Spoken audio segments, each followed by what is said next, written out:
Let me tell you something that's a huge pain in my buns, Blake. I spent all day at a dealership, Saturday and Sunday, at Unfair Leasing. Oh, no. Should have known when I walked in, right? Did they do your appraisal? They told me my car was worth nothing. Oh. The guy was a jerk. You were not treated fairly. No.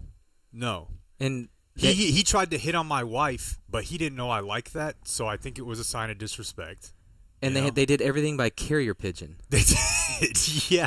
They made me do that, and it took forever. But that's not what you'll get at Fairlease, at fairlease.org. It's a quick process. You can do it all from the comfort of your home, and they can deliver your next vehicle to your doorstep. So celebrate Fairlease Navidad with our friends at Fairlease. It's fairlease.org.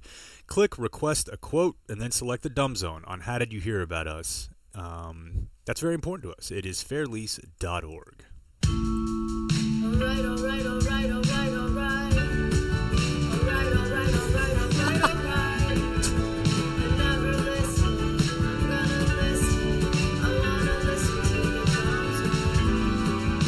Feliz Navidad. Feliz Navidad. Yeah. Yep.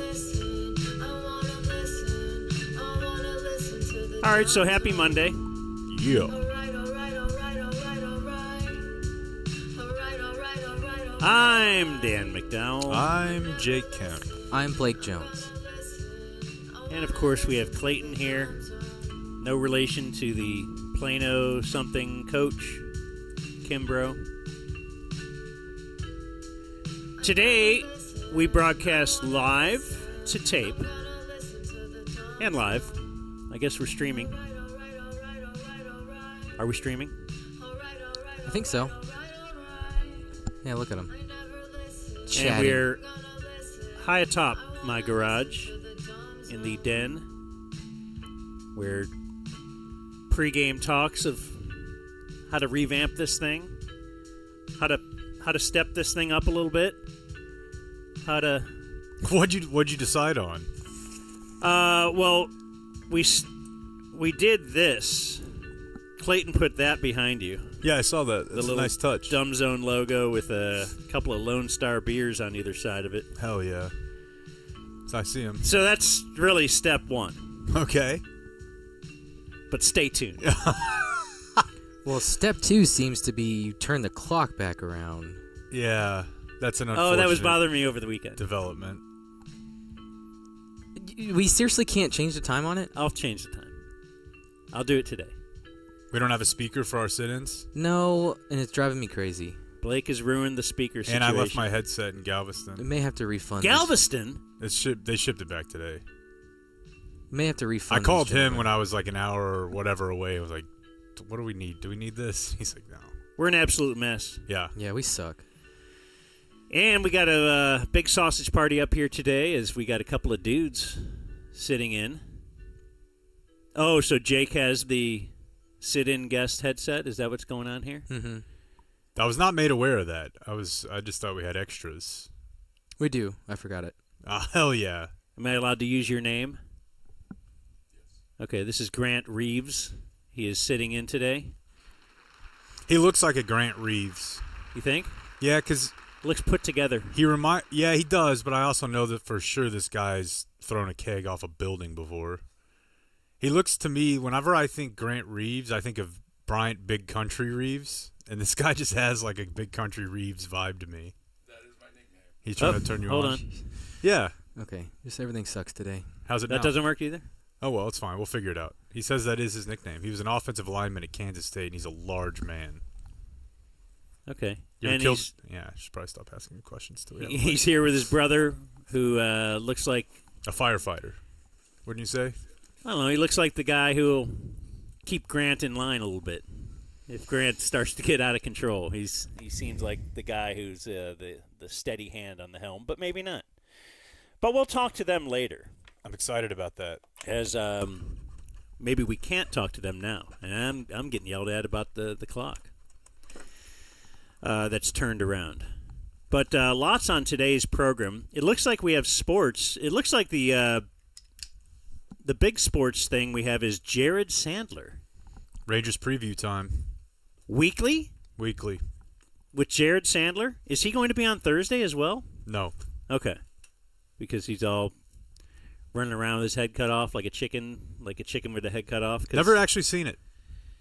You've never seen a chicken with its head cut off? Nope. I've seen like a snake. Uh-huh. You know, I've seen somebody chop I've seen that in person, obviously, like a grandfather. Uh-huh. Get the shovel. I've done that. The spade and just chop the head off. That I've seen, but I've never seen an actual chicken decapitated. I don't want to say I have a buddy, but I have an acquaintance. Because I by no means was real buddies with this guy. He was a nut in high school. But apparently he had a backyard full of chickens and would revel in cutting their heads off, and then they would run around. He's the same guy that we have come to find out is now like the Ohio spokesman for the Bigfoot organization. You remember him? Yeah. Did we actually have him on? I don't think we ever had him on. It was an idea. I think his name is Mark DeWorth. Okay. And, yeah, I believe he's stoked on Bigfoot, and I believe he also had chickens that they would decapitate and thought that was fun. But that was only secondhand. I have never seen it. But, yeah, they probably freak out a little bit, so I think I think your point is taken. How was your weekend? Are we into a weekend check? Why not? I'm going to let Blake get to work over there and figure out what he needs to do. And Grant's mic is working. We can do that. Okay. I'm still working on Tracy's speaker. Hey, Grant. How you doing? Doing All well. right. He is put together. How you doing? Yeah, no. Looks. He has a quarter zip. Looks like he's got a real job. Yeah. He's got real pants. He does have real pants. Those are nice pants. A great haircut. But you're from Kansas City, or you live in Kansas City now? I live in Kansas City, Olathe, Kansas. Okay. Why'd you stay there? Met my ex-wife and broke my mom's heart and didn't come back to Richardson. Grew up in Richardson and played football at Kansas State and stayed up there. Okay. What'd you play? Offensive tackle. That checks. Yeah. Yeah. Yeah. So you meet some people and they say, I was an offensive lineman in the 1990s, and you're like, I know. You didn't have to tell me. I can just look at you. So, yes, Jared will join us today because opening day is Thursday. We will be out there. We will have details for you on the specifics of the lot, but we'll be out there. We'll have a friend joining us, the great Jim Knox. I feel comfortable teasing that now. Jim Knox Wireless. Jim Knox. Yeah, doing Jim Knox bits. Wireless. So, look, we've got demographics on all of you, but we don't actually try to use them. You know, we're not trying to get into your personal, and we're not Doge over here. So we could find you. But rather than do that, I'll just put out the call. If you're Asian, we need you. Somehow you don't even have to say it. They'll know. Jim Knox, yeah, there's some spidey sense type thing. They return to him like he's Mecca. Yeah, They all like just turn somehow east they know where and you're walk like, towards. what's going on here? Yeah. I don't know. I need to go over to Lot B. I can feel it. Why? But we're having our thing here. Well, I just gotta let me just take a walk real quick. And they get there. They're like, oh, I see. And he's over there doing karate. Oh. But you're also don't pigeonhole Jim Knox. He's I know. You know, If you're he used to 100, do Big 12 day. If you're like, he'll find something. he probably, He's Jim frankly, Knox. has been on the sideline for a Grant Reeves game before. Because he used to do a ton of that college football Big 12 sideline stuff. That's when he got ran over by that damn Buffalo. Yeah. He's nothing but bits. So Thursday there's a game, and it's a party day. And we suggest, for that party day, Elite Rides DFW. Dan. Ooh, what a good idea. It is a great idea. They are your premier transportation solution. They're super easy to book. Try them 844-RIDE-DFW. Tell them you heard about it on the Dumb Zone. Or book using the app. They got an app. It's got AI. Everybody's got AI. It's an uploading world. The promo code on the app, DZ15. That gets you 15% off your first ride.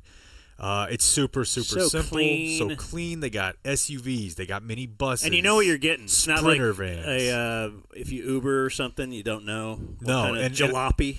I'll tell you something about Is that Elite a word? Rides. Jalopy. I've heard it before. Yeah. Reminds me of Ohio for some reason. Yeah. Elite Rides, if you want to stop and get food, they will. On the other end, you might try one of those big box ride services, and you don't know, maybe the driver just stops and gets food for himself.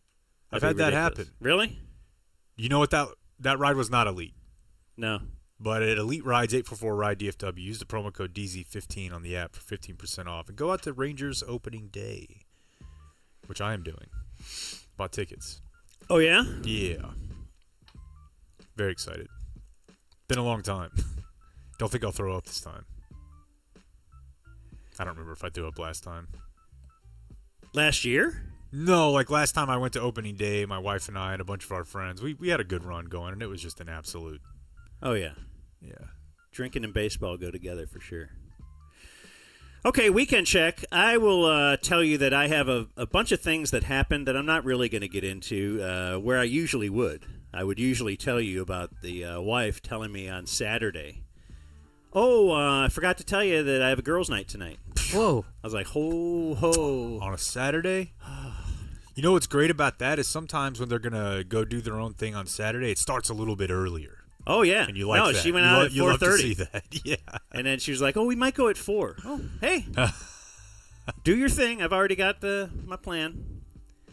Which was to, I don't know, I did something really crazy like grocery shopping or something. I just like to get things put together. But Any bitches? I did sit down, and since it wasn't her, we watch White Lotus together. We watch Gemstones together. We watch Severance together. So I couldn't use one of our shows that we watched together. So I sat and watched Greatest Events of World War II in color on Netflix. God damn, Run the Ball guy is excited. And right? it was it's so good, and I got through 2.5 episodes. Episode 3 is Pearl Harbor. Unbelievable. Who made it? I don't know. It's Netflix. Okay. But Greatest Events of World War II. And if you think you knew everything about World War II, did you see it all in color? Don't know if you did. That's did sweet. Did you ever go back and do the Peter? What's the Hobbit guy's name? Peter Jackson did World War One. Oh, really? Yeah, right. A World War One a video? Yeah. Oh, okay. No, I don't think I did. What's really? They shall not grow old. I mean, obviously, World War II is very cool because you probably have a lot more video. Yeah, but this was cool too because I'd never seen it in color before, and it's World War One in color. What's it called? They Shall Not Grow Old. Okay, well, they should have named it World War I in color, and it'd be easier to find. But you're right. They Shall Not Grow Old. Seems like it sucked, man. Seems like a non-chill time. World War I? Yeah. Like, I've almost convinced myself that I would have enjoyed Vietnam. Just with the homies, Just smoking doobies. Okay. Hitting on...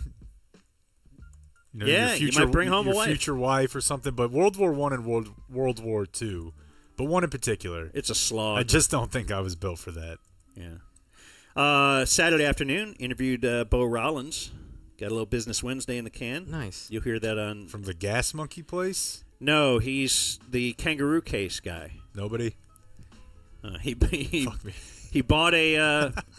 That's awesome. He targeted a company, bought it, built it up, sold it. Did he do a hostile takeover? I don't know if you would call it that. It seemed to be a friendly takeover. Anyway, that's in the can for... Cool. But the thing I did want to tell you about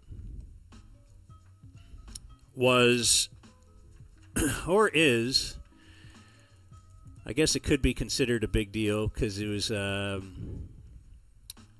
birth.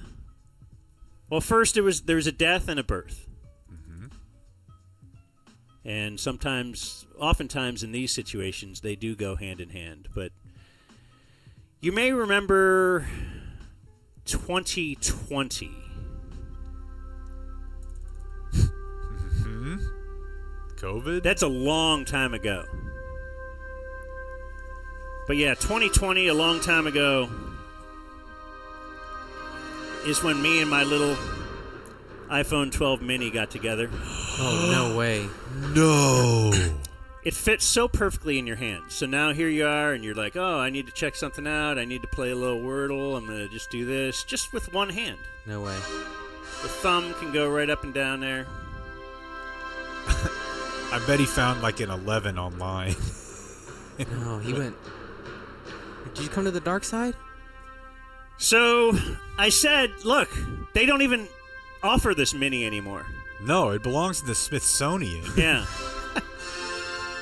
So we have now gone. Whoa! Oh, that thing is giant. Look at that The smallest one they offer. Yeah, the one I have. This is the smallest phone they offer now. Wow. Look at you. Hey, Mac. is this the same phone? Let's see. Let me see, because I actually don't know. Yours is a... Wow. Yeah, it's the same That's size. it. Okay. Yeah. Hey, Welcome. welcome, gay boy. I hate it. Why? It's just too big. I mean, obviously, it's holding the battery well. Like this thing, I got a new battery last summer. Boy, just everything you could. Trying to do renovations to Texas Stadium. Do you remember the blanket that I had that your mom fixed course, for me? Like, yeah. I had a blanket that I would not get rid of. It was so ripped up. His mom's company like fixed it up for me, re-sewed it. But it was just out of, stuffing had fallen out, but I just loved it. And I can't let go of things. And yes, I love this. I love the size. I love everything about it. But then the planned obsolescence of the battery. Yeah. And last summer I got a new battery for $80 and thought, well, that's a lot better than $1,000 or whatever you have to pay for a new phone these days. I don't really pay attention. It's just another $30 a month on your bill. But yeah, but then this, like right now, it's reverted back to the battery dying. So apparently they gave me a nice 1-year battery. That looks about right. And so I could have just gotten another battery for this thing. But then it's getting so old that certain apps aren't even able to, it won't. That, I feel like, is a bigger shaft than planned obsolescence. Like, planned obsolescence, it's like, look, your phone's going to suck until you bend the knee to us and buy a new one. But the apps thing is like, I pay for the Disney app, okay? Yeah. And you're telling me my old iPad can't upload the new app? I want to pay you. But it won't let me put it on the iPad for the kids, so it's useless. I also didn't turn this phone in. I don't know what I could have gotten. Maybe $30 or $40 in the trade-in thing. No way. I mean, dude, you might be coming around the other side of the curve where that thing's like a record player. Well, that's the thing. I have never... I guess besides I think I gave my mom one of my old phones, but other than that, I have a lot of my old phones. I have the first iPhone I ever got, so I think that's, I don't know why, but it's kind of cool to have it. So I feel like you think that's my weekend, boy. Then all day Sunday, it's like, well, it's got to download and it's got to.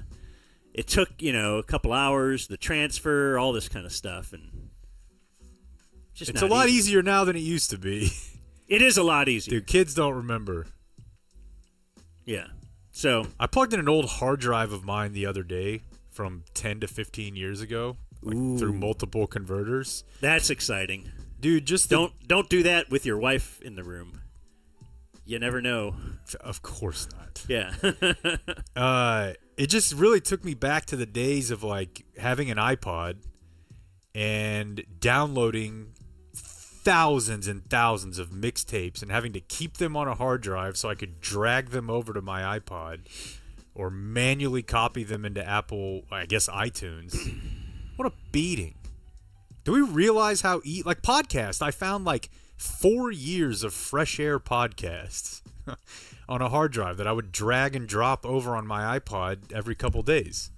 Because he was getting full? Just everything is so easy now. Yeah.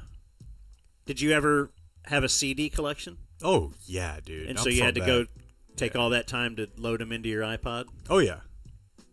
Oh, yeah. Speaking of, do you have the ability to convert, this is more of an off-air topic, the ability to convert DVDs to MP4s or .movs for me? I can. Okay.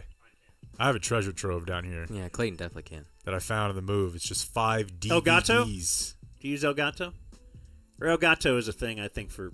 Yeah, the capture thing, but there's another way to do it. Regular video. Okay. I have 5 DVDs that I found in my move back in that just say Jake and Joe Childhood. Oh, wow. Yeah. That's very exciting.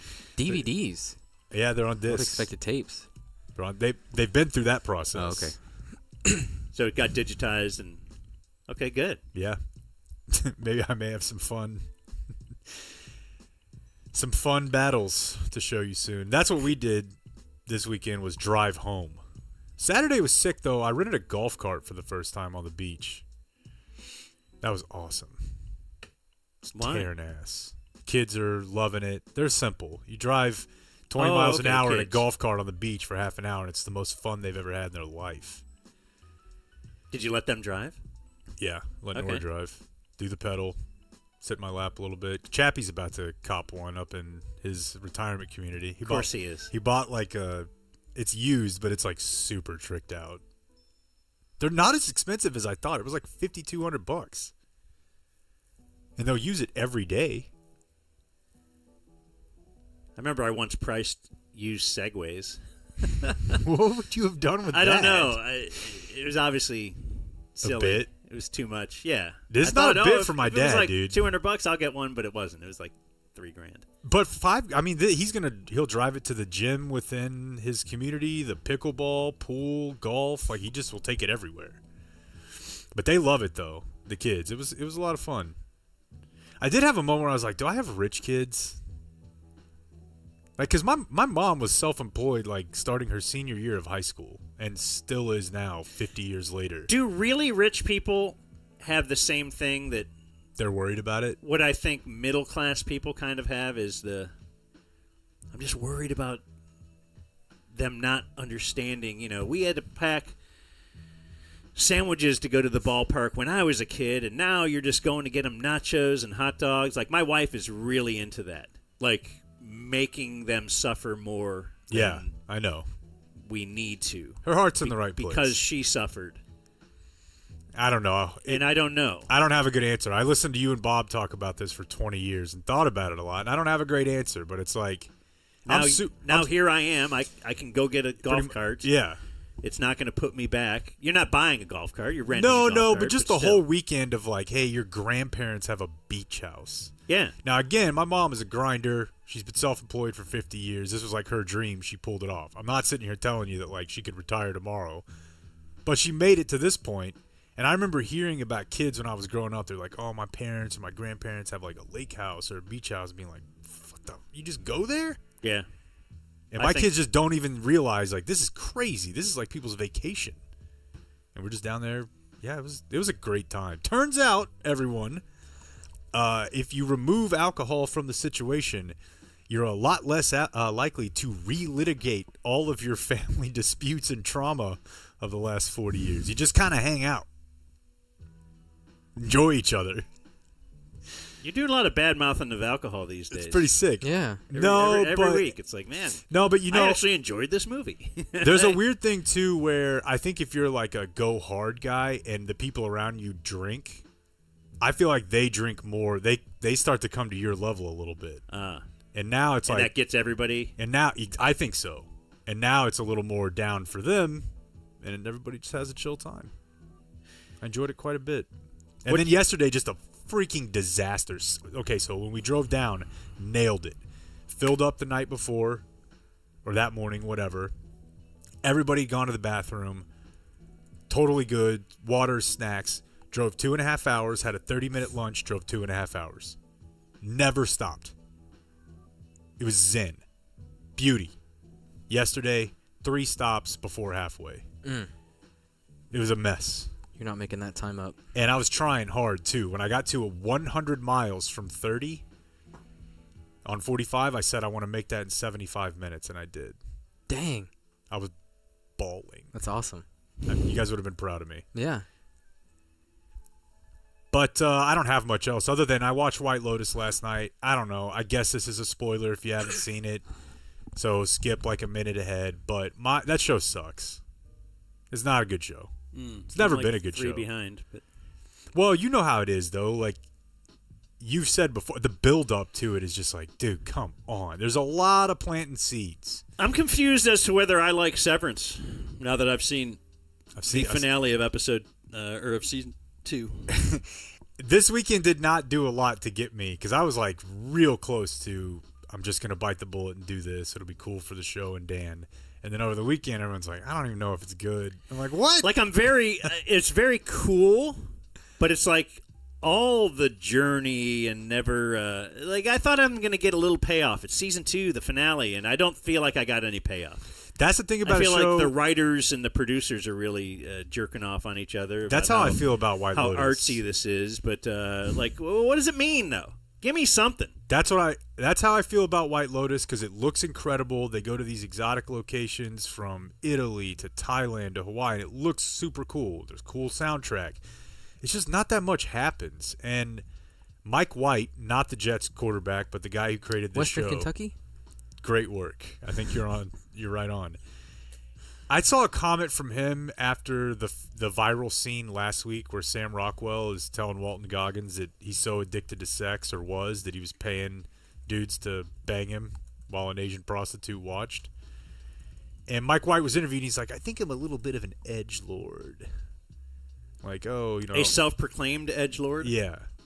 Right. Like he's an edgy guy? That's what that means? He's a dork. But I think he's saying, like, sometimes I get a little crazy. I'll write this weird shit. Well, what he wrote last night was a scene where the two brothers get so hammered and so X'd out of their minds that they're involved in some level of a threesome, and it involves one brother going full handy to his brother. Roogie. They roogies him. And they're like, and I'm like, dude, come on. I've done ecstasy with my brother. I'm not trying. Okay, so is it kind of like the non-drug user, non-pot smoker Would be writing a movie about people that smoke pot? They're That's just what laughing and they're Yeah. Like, jack you yeah. off. I'm on ecstasy. like, hey, they must Like, do man, that. probably It's the just- love drug, probably right? just chill and watch a Diplo concert, or I don't know. It's just I feel like that show's jumped the shark a little bit. Speaking of TV, then, what'd you do this weekend, Clayton? That seems to be Clayton's. I don't know if Clayton has a mic anymore. Oh, Oh well. We'll have to figure it out. He watched Okay. Gemstones and he informed me. can tell us tomorrow. He informed me that Sean William Scott is back making Oh, a wow. cameo in Gemstones, which gets me right. What do you mean that- back? Was he on Gemstones before? No, just that he's back in. Oh, okay. Haven't seen him in a while. I've enjoyed him in everything he's ever been in. Right? He seems like a good dude. Walt too. Goggins, too. Yeah. Like, there are certain actors that they're always great. We're just gonna assume that's what he did since I left the headset in Galveston. So, I nailed it. Oh, this... Okay. yeah. My bad. No, it's my bad too. So, if I'm Not mine. no, if I'm established the run guy, I think I had a little bit of a false start weekend Oh. where, I try to stay busy on the weekends just to get the kid out of the house and away from a screen, and then it ends up becoming more work than during the week. Like, the weekend's supposed to be fun, but now my weekends aren't. So it's a weird, like, I'm shooting myself in the foot. Because Saturday, woke up, got the kid to gymnastics. Don't try to hardo us. Me and my son went he's to the lifting? gym. Yeah, we went to the gym. Yeah, I hit a couple RDLs.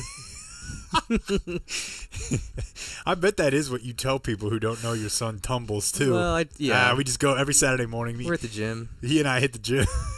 I tell him, yeah, you ready to go to the gym? Yeah. Gym at 9. Put on your tutu. Nephew T-ball game at 10:30. Ooh. Her family get together in Fort Worth at 1. She's at work. She's at work. It was her cousin's birthday or something. Jesus. That's way too far off. That's not Yeah. like sister or brother you'd go to by yourself, but wife's cousin's birthday, if she ain't there, you ain't there. Well, Unless the cousin's hot. he It stands. is now cancer-free, so felt like Okay. it's a bit of a celebration of life. Can I ask the question? Go ahead. How many years does that last? Is this the first one after he Yeah. beat the big C? Yeah, he beat the Big C earlier this year. Okay. So, Well, felt like it was a big deal. you I don't know. could have led with that. I didn't want to. Didn't want to. Hey, I'm really happy for you, pal. Yeah. All of us here at the Dumb Zone are. A plug for one of our fine sponsors. People that have just beat the Big C are big lovers of Early Bird CBD. Really? Yes. I have some possibly good news in the news today. Okay. He was very appreciative of his gift. Bought him. I did a big order this weekend. Good, Yeah. good. Yeah. But hold on though. Just I 'cause I'm think watching the what news. he's telling us right now, and we're not going to put this in our sales deck, right? We're not going to pin this tweet, but the Dumb Zone helped this guy beat cancer. Basically, made his life a little more comfortable by using the promo code DumbZone at checkout. So yeah, just all sorts of busy. Got up, tried to play softball, got our freaking heads kicked in. Yesterday, Yeah, both games. the first one, and it's a thing where You're like A-Rod on the Rangers. Just like people will come to the park to see you, but you don't even want to be there. well, the thing is like I don't know with the kid and all that kind of stuff. But when I get out to softball, I'm like, okay, this is my time. I got 2 hours just to, let it ride, be competitive, be a part of a team, camaraderie, all that kind of stuff. And then we get out, we're down 10-0, and then I just turn into the biggest douchebag. And I feel bad about it. Like you're yelling at people? No, I'm not going to yell at people, You're but sliding hard? no, people on the other team are trying to talk to me. I'm not really giving them much. Like about the show? No. Oh, they don't know who you are. Well, like I got on because of an error. Some guy told me nice hit, and I said no, it wasn't. That kind of stuff. Oh, okay. A little I'll give a petty little shit talk. Okay. Yeah, I'll give a little bit. Okay. Yeah, Well, what that was? What's his angle there? To rob you of like, hey, that wasn't really a hit. I think he was genuinely trying to be a nice person. Oh, okay. That's so foreign to me. I didn't recognize it. But just in that state, I don't know. I just turned into a douchebag, and I'm sorry. And then the other thing that really bit me was we got upgraded internet. Like we got a faster speed.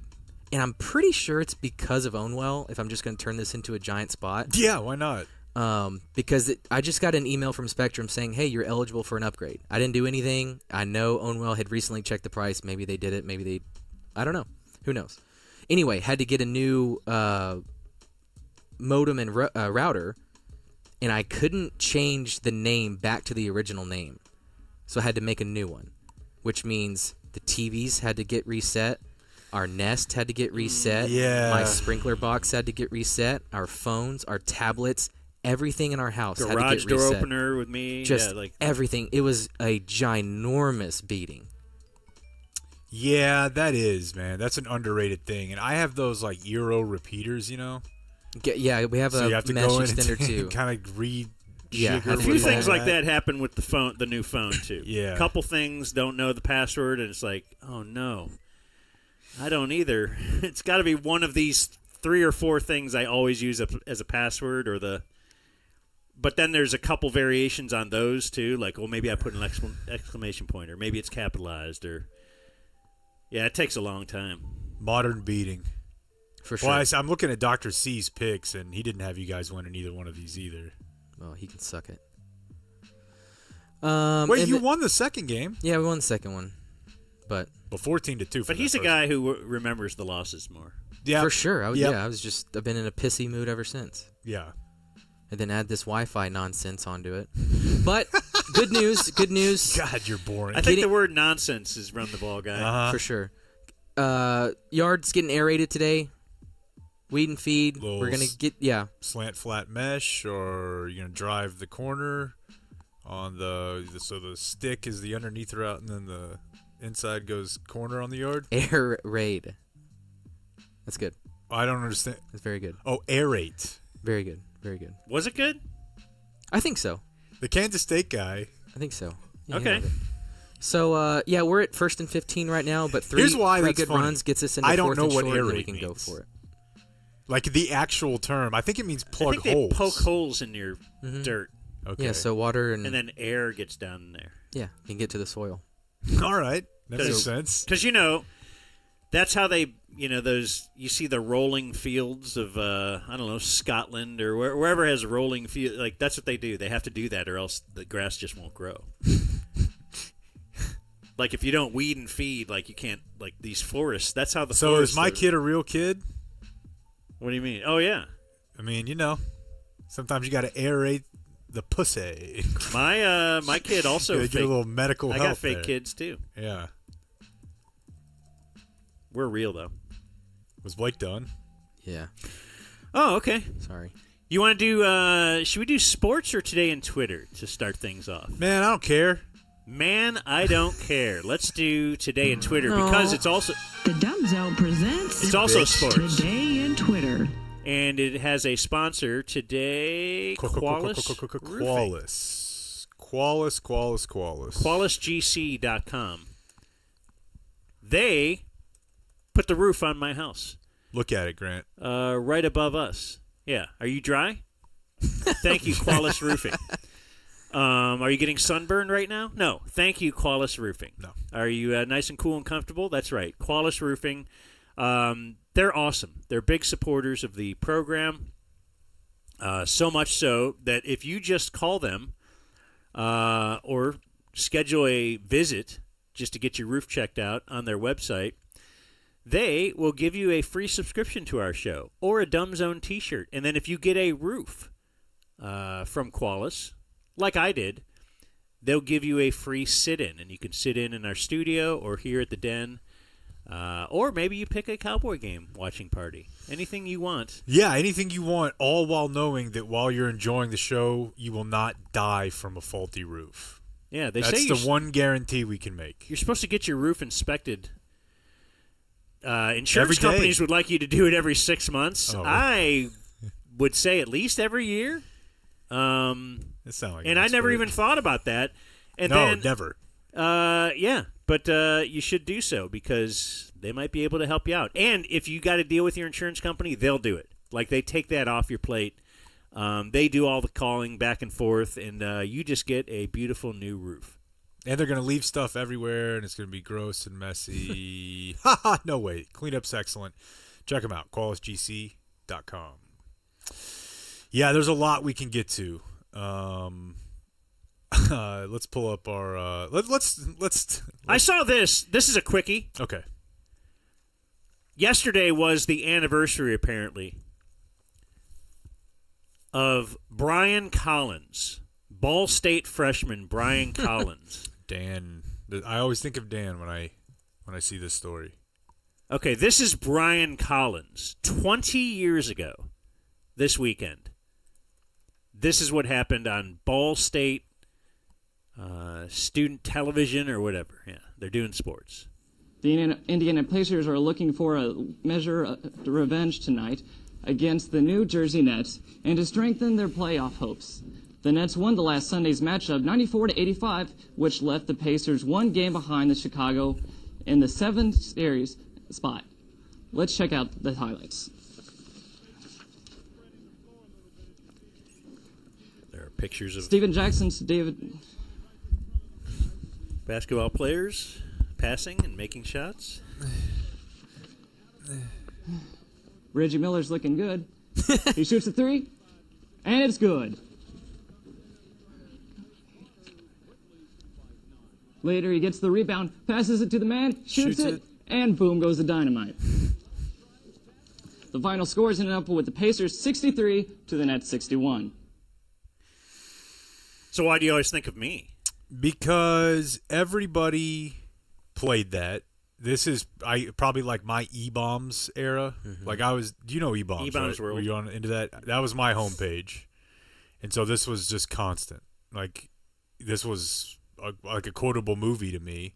Everybody would play it, make fun of it, remix it, and you were the first person I ever heard kind of say, which is shocking because it's the mark of like a good person. Like this is shitty. Like the kid's working on his game. How can you ever do that? That was kind of your point, right? It's like this is a college tape. Yeah, it's a college station. It's a college tape. Certainly, I have as bad or worse stuff from when I was that young. Mm-hmm. When is it Alexi? Yeah. Did it on the ticket. Well, now you're on the number one station in Dallas, and you're messing up a ticker. That's a different bar. Yeah. We should replay that over and over and laugh at you because you're a ticker guy. You're getting paid to do this job. He's a kid. So I didn't find this wonderful and hilarious. I just thought it was stupid that people were going nuts over this. Like if Dan Patrick had done that or stumbled or whatever, that's funny. You know, if somebody, it's like maybe it's kicking down or punching down. Yeah, right? No, there's something to that, but I think there's also. But I didn't join in on that. Sometimes the life of a media story, I think, as it goes, like for example, my mom and my kids say "boom goes the dynamite" to each other. There's no chance. Sure, this got big. There's no chance my mom could tell you where that came from. Yeah, and that's why I played it today. Like Yeah. now, it became a transcendent story. So I think there's a lot of people who might even see the clip and think it's funny, but they don't even really know that it's like a hard time for him. They're just like, oh, it's a funny internet clip. You know what I mean? But but for people in the media to be like, look at this clown is a little bit weird. But yeah, no, that was an era. That's what I need. What I really wish I could get is not a 15-year-old hard drive. What I really wish I could get is a pre-YouTube browsing history. So Of you? Or any of your just to see, like, it was a lawless land out there. Like, when you didn't just have Google and YouTube to be like, okay, I'll just find what I need immediately. Not to do, like, a whole throwback show, but, I mean, we all had College Humor and Cracked.com and Rotten.com. I guarantee you the big man back here was devouring Web 1.0. What did you use for search? I was a Yahoo search guy. Let me tell you what I used. I used whatever search engine had infected my computer based on the most recent download program. And I'm like, what is this? I've never even heard of Bing. And it's just defaulted on my computer now because I'm using. Because you bought a gateway or something? Yeah. Or no, because I was using, when you would download these illegal file ripping programs, they would just it would attack instantly your computer with all this other stuff. Which is probably how a lot of people get caught. Not everybody has their mom walk in while they're standing up, pantsless, and their socks on in the kitchen. It was a low moment. What did you have before Mac? Or did you always have a Mac? No, I didn't have. You had one before me. Because I had like a Gateway and a Dell. And, Dell. Yeah. Dell was the pretty standard beaten. You know, it was like $200-$300 at the college store. Yeah. Another classic back in the limelight on Twitter over the weekend. Tiger Woods, folks. Oh, yeah. Tiger Woods, who dealt with an Achilles injury most recently, and he's not playing like for the foreseeable future. He won't play ever again. Well, one thing is true. If he does win again, it's going to be far enough into the future that Dan is right. He will be the oldest to ever do it because it's not happening in the next couple of years. In fact, he's not going to play golf in the next year. No. If ever again.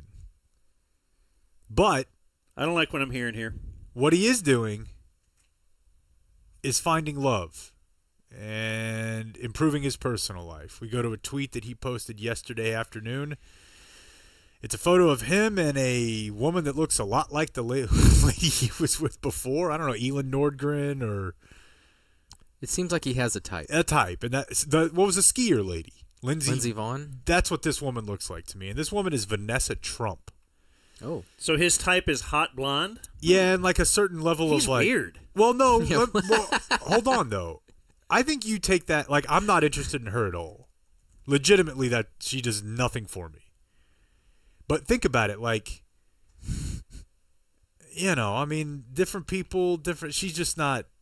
She's not my type. But Tiger consistently seems to like people he looks like... They look like they hang out at a country club. Mm-hmm. And she is the ex-wife of Donald Trump Jr. And they have a child together. We'll get to the child in a second. But the tweet, with one photo that looks kind of normal, like where somebody else took it of them, it's next to a photo of them laying in a hammock, which means somebody else definitely took that photo. And he's got his stupid little goatee and his Oakleys. She's laying on his chest. And it just says, love is in the air and life is better with you by my side. We look forward to our journey through life together. Okay, cool. So he's announcing the relationship. He continues, at this time, we would appreciate privacy for all those close to our hearts. Of course, immediately leading to the comments of like, did you just post, here's my girlfriend to... Don't ask me about it? Don't ask me about it? Like, just don't say it. Like, The celebrity argument is, I'm going to get control of this before someone else does. But people already knew they were dating. Yeah, I didn't understand the point of it. Like, obviously, it's kind of like putting your girlfriend in the old days Facebook profile picture. Yeah. Which I believe you did at one point, and that caused you so much ridicule that you just deleted Facebook. For putting in a relationship? I thought you put like a picture of you and Kristen on your Facebook page. We all noticed it. No, what happened was maybe, but Monday you come in and it's like, oh, hey, I guess you're dating somebody. Look, definitely. This is what you gotta do nowadays. And you're once like, I hit in a relationship and I put that as a status, you guys made fun of me and I nuked my Facebook profile that night. I was like, look, because I started a lot of pressure to I have started that button. board hopping with you guys and was like, not happening. Having that button is a lot of pressure, like from her, perhaps. Yeah, unknown pressure, I guess. I mean, the funny do thing. you have pictures of yourself with your old girlfriends on your Instagram page? No, I nuked them. Yeah, you do. You did? You do a clean Yeah. out. That's a common thing. No, I'm a baby about that kind of stuff. Like, so if she had Did a you make picture of her? her with the dude? Wait, I'm sorry. Say that again. If she had a picture of her on her Instagram, like an old boyfriend. have you Oh. scrolled through to see if she does? Oh, of course. Of course. Yeah. And did she? And delete you would them? be against it. Yes. Why? I mean, it's her life. It's her history. No. I know.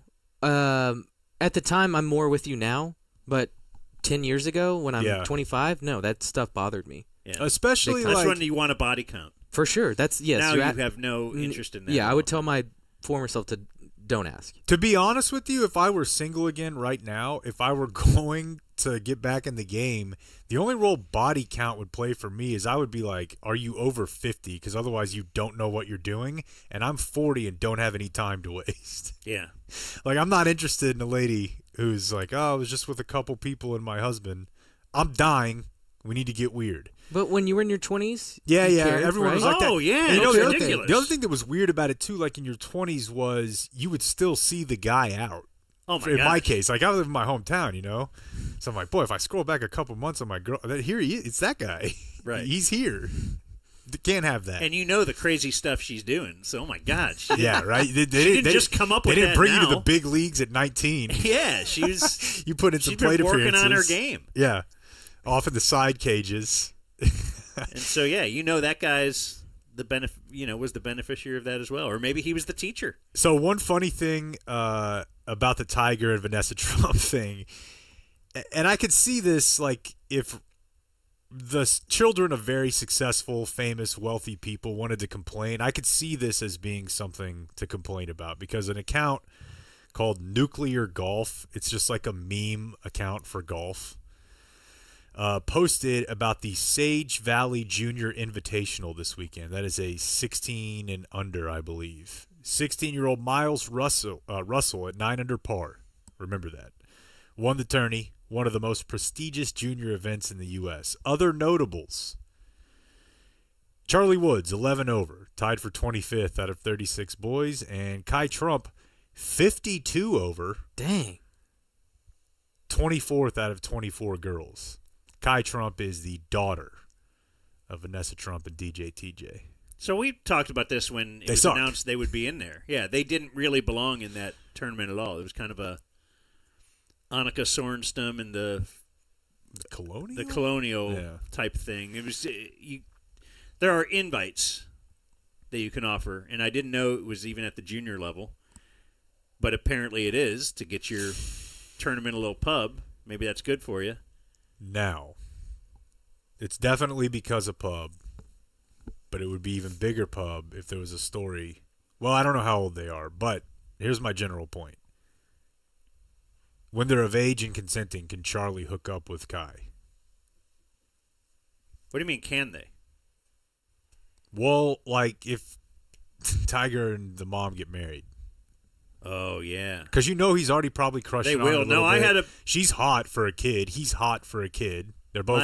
I had a buddy who had sex with both of his stepsisters. Whoa.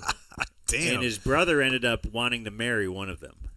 But, like, can you? And, like, went to I his think you dad can't. and said, we're in love. And Well, we how wanna long get had they known married. each And other? then they didn't. No, they didn't know each other until Like high the school. mom married The dad. Yeah, they were in high school. Okay. When they met. But then they were college age. I might have been with one of them. Yeah, but they cool. weren't She was your fun. sister, though. No. No. She was fun. But how would society accept this? Obviously, we have a long way to go, but rich people marry rich people. And Charlie Woods dating if Kai Trump in 4 years. If Tiger and the lady are still together, yeah. and then the daughter and they would get away with it for sure. You get away with it. Like, you think in general, society's not going to be like, boy, that's a little weird. Yeah. Okay. No, because it's not like they're going to be living together and growing up as brother and sister. If you grew up as brother and sister, Yeah, they're in their teens already. but they're not going to ever live together. Yeah, that's true. Vanessa Trump, though, went to her Wikipedia page. And her personal history on her Wikipedia page is incredible. During her teenage years, Vanessa dated local street gangster Valentin Rivera, member of the violent gang Latin Kings. Do you think all this is true?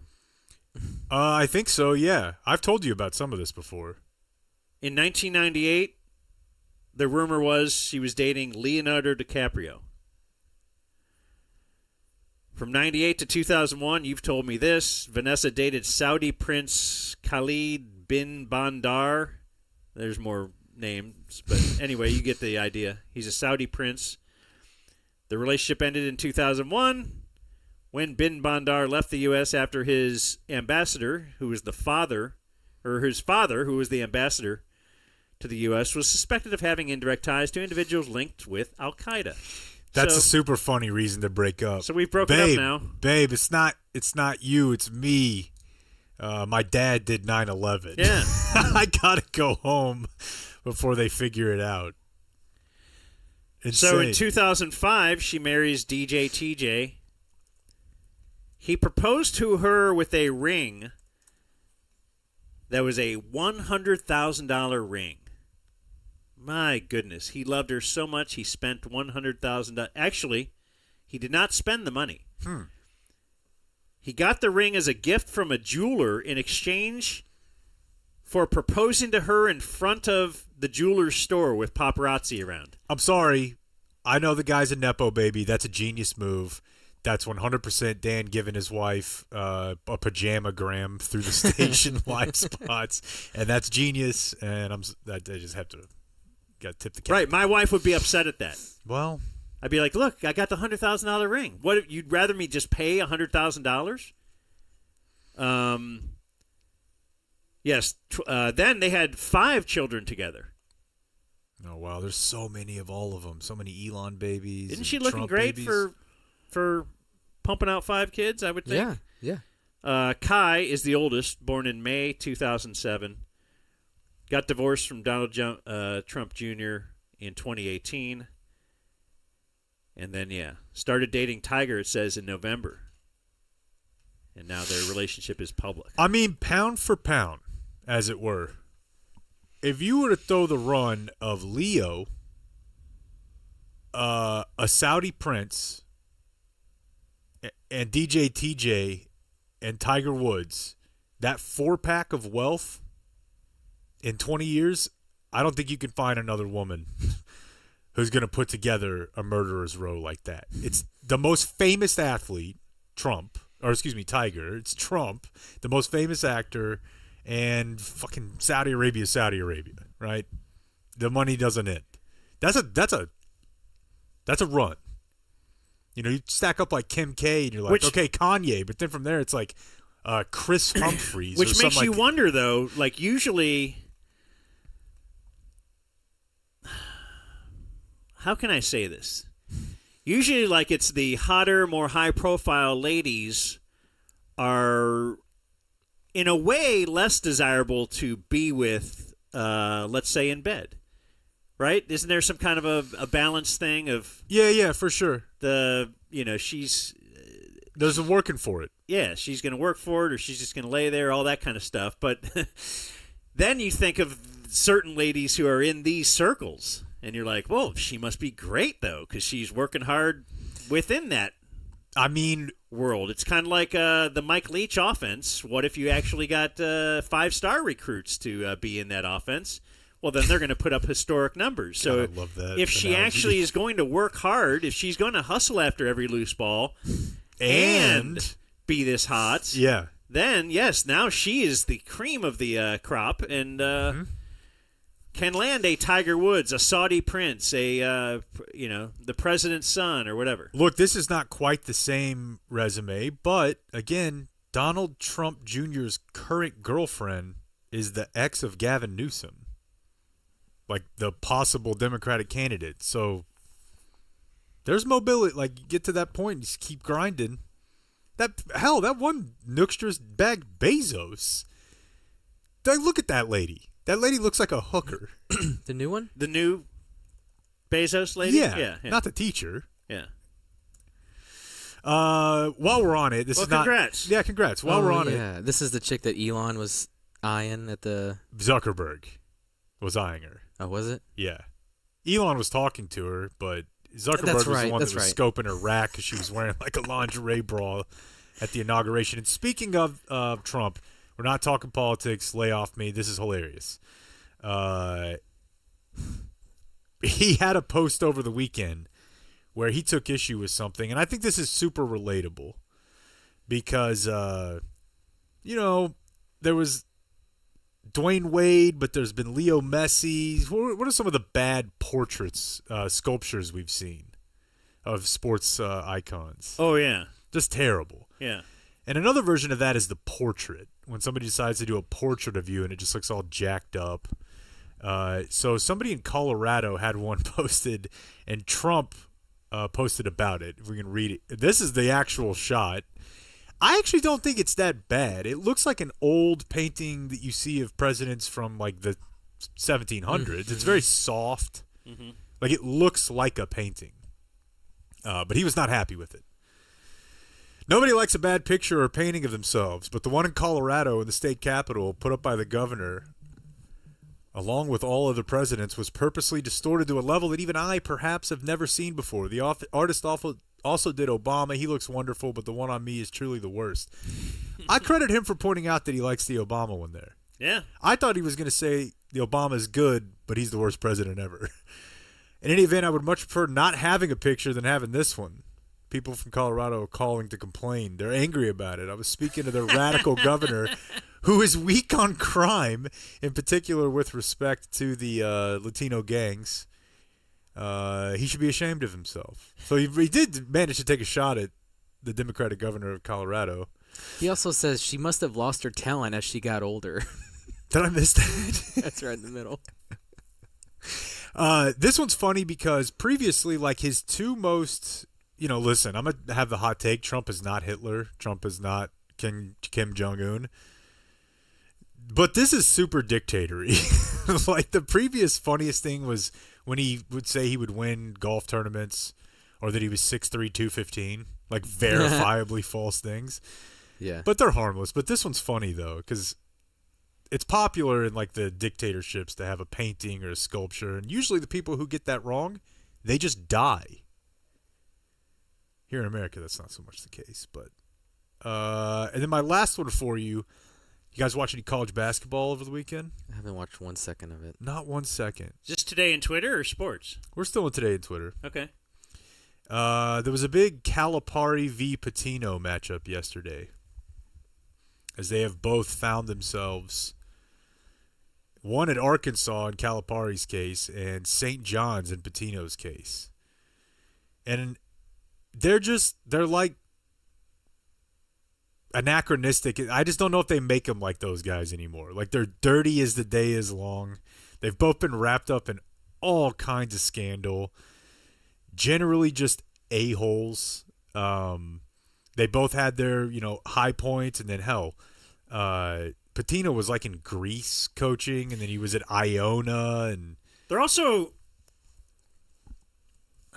I guess at least with sports fans, they're definitely household names.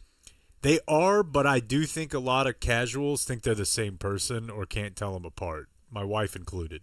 Well, that's coming now because, But I'm saying they were when they were probably in their 40s, right? When they were young, 50s, 40s, Yeah. 50. Yeah, in the 90s for sure. And they continue to be that. And yes, they're all morphing into the same guy in the end. But, like, is that gone? Because of college basketball, as college basketball's, importance wanes, like, I don't know who the young hot coaches are. Like the young coach who's going to be somewhere for 20 years. Yeah, I used to hear that about, like when Billy Donovan. The only one I could think of is the Gonzaga guy, Mark Few. You hear him a lot. But Yeah. he seems pretty happy there. The guy that went to Baylor was out there for a while. Scott Drew. Yeah. Yeah. So it's got to rhyme with Drew, and then you can. Well, so these two guys, they faced off yesterday. Calipari and Arkansas advanced. They'll play Tech Thursday night. That's cool. Oh, I like that the UConn guy got bounced, and he was all yelling about the refs. That guy's yeah. He seems like a tool. Also, I think that whole story about him going to the Lakers was fabricated and never existed. And Was that Shams? no, that was one of Woj's last things, I think. Okay. Wasn't that because Woj and he both were represented by the same agency? And so Woj puts out that the Lakers are going to make this enormous deal to lure Dan Hurley. We then learned it was like the 7th highest paid coach in the NBA, and it wasn't this wonderful deal. It's like just a regular coaching offer, which he would never take to leave UConn, yet that did allow UConn to up their price in locking him down for another extension like college coaches like to do. What a tangled web we weave. Yeah, but I was happy to see him Yeah, that guy seems like a jerk. get bounced. Not like a fun one. So Calipari wins. And listen, these are Arkansas's colors, right? They're a red and white team. But if you want to put up the image, did I put it in there, Clayton? The image of Calipari's suit. So here's the suit, right? It's a red and white checkerboarded suit. That's what most people see. But if you're cynical like me, and you know that this is John Calipari and he's coaching against Rick Pitino, and Rick Pitino's backstory, one of the original Kempstons, is that he knocked up one of his assistants named Karen Cipher at an Italian restaurant called Porcini's, where the description of them having sex actually mentions the red and white checkerboarded tablecloth. He, of course, eventually tried to pay for her to have an abortion. He had his assistant go try to have that abortion with her, like guide her through it. They ended up falling in love, and I believe ending up together. But there's mention of like, hey, it was. Did she get the abortion? Yeah. Okay, I didn't know if like she then had Rick Pitino's son. And She got an abortion. She was with the assistant. I think he was an assistant coach, or maybe he was admin assistant for a while. And then she propositioned, and I believe actually blew her lawyer, and her lawyer got disbarred for that. Okay. Resourcewell. You're She behind sounds on like a legal lot of bills. fun, though. But the point is that Like, I'll volunteer to drive her somewhere. probably Like, anyone that's with her is gonna score. probably it's just red and white Arkansas colors.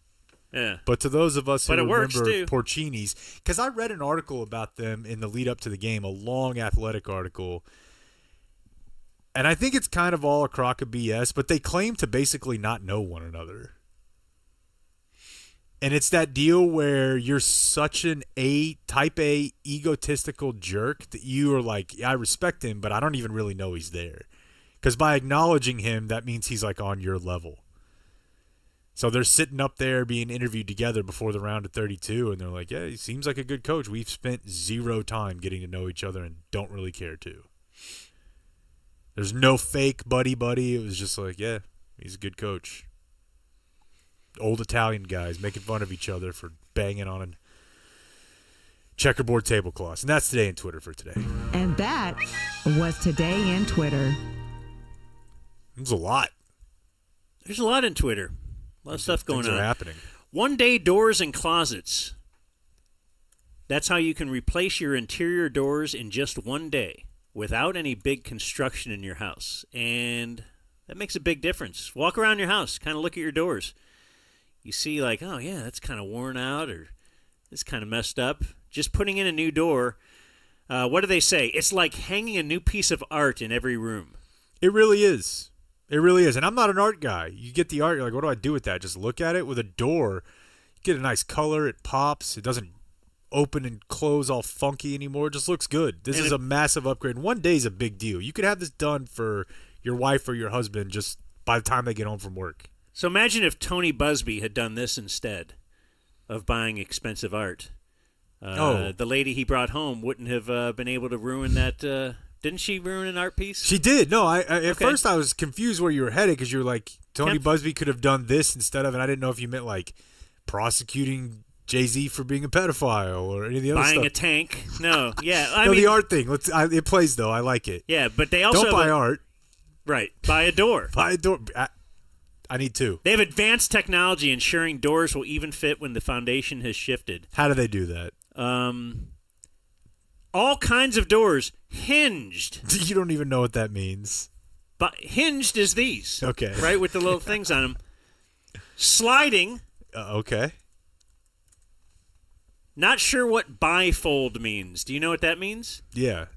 That means they bifold. Oh, they go in and out like that? Like a saloon? Sure, yeah, I guess. Like that? Yeah, I don't know if they swing, but yeah. You know what you do? But you know what I'm interested in? Call One Day Doors and ask, do they have one of those half doors? You ever open one and it's just like the top part of the door opens? I like it, yeah. It does say etc. So they may have some crazy shit that I don't even like. They may let you build like a, I don't know, like they may have a door that's just like shaped like your body. And only you could fit through that door. That's what I'm saying. It's like a key. So anyways. 940-969-4790 or onedaytexas.com/promo30. If you buy one door, they're going to give you two. That's crazy. Wow. So maybe buy one for yourself and donate one to us. Yeah. At One Day Doors and Closets. I guess they could help with closet doors too. Those are generally sliding, right? Ours is not, though. I don't know, man. Just get it. What about a nice closet door with the mirror on it? Did you ever have one of those in your house? Like my a wife full has mirror? one. Yeah. My wife has one, yeah. Anyways. What are we doing now? Oh, yeah. Jared's most of our sports today, I think. Yeah. Are we not breaking? Oh, yeah, I like that. Before him or no? Yeah, we're going to break. Okay. Not right this For the second, though. boys, Why don't for you the get off boys. my ass? Okay. The only thing I have on the bracket is that they say this is the first time. They don't just say it. It actually is the first time ever that the Sweet 16 is all major conference teams. It's dead, buddy. So is this a product of NIL? Yeah. Yes, it is. Because if you think about it in football, it's going to be the major programs. But, like, for example, had Arizona State made a run in football in the playoff when they got in and they almost beat Texas, that would have been viewed as like a Cinderella, right?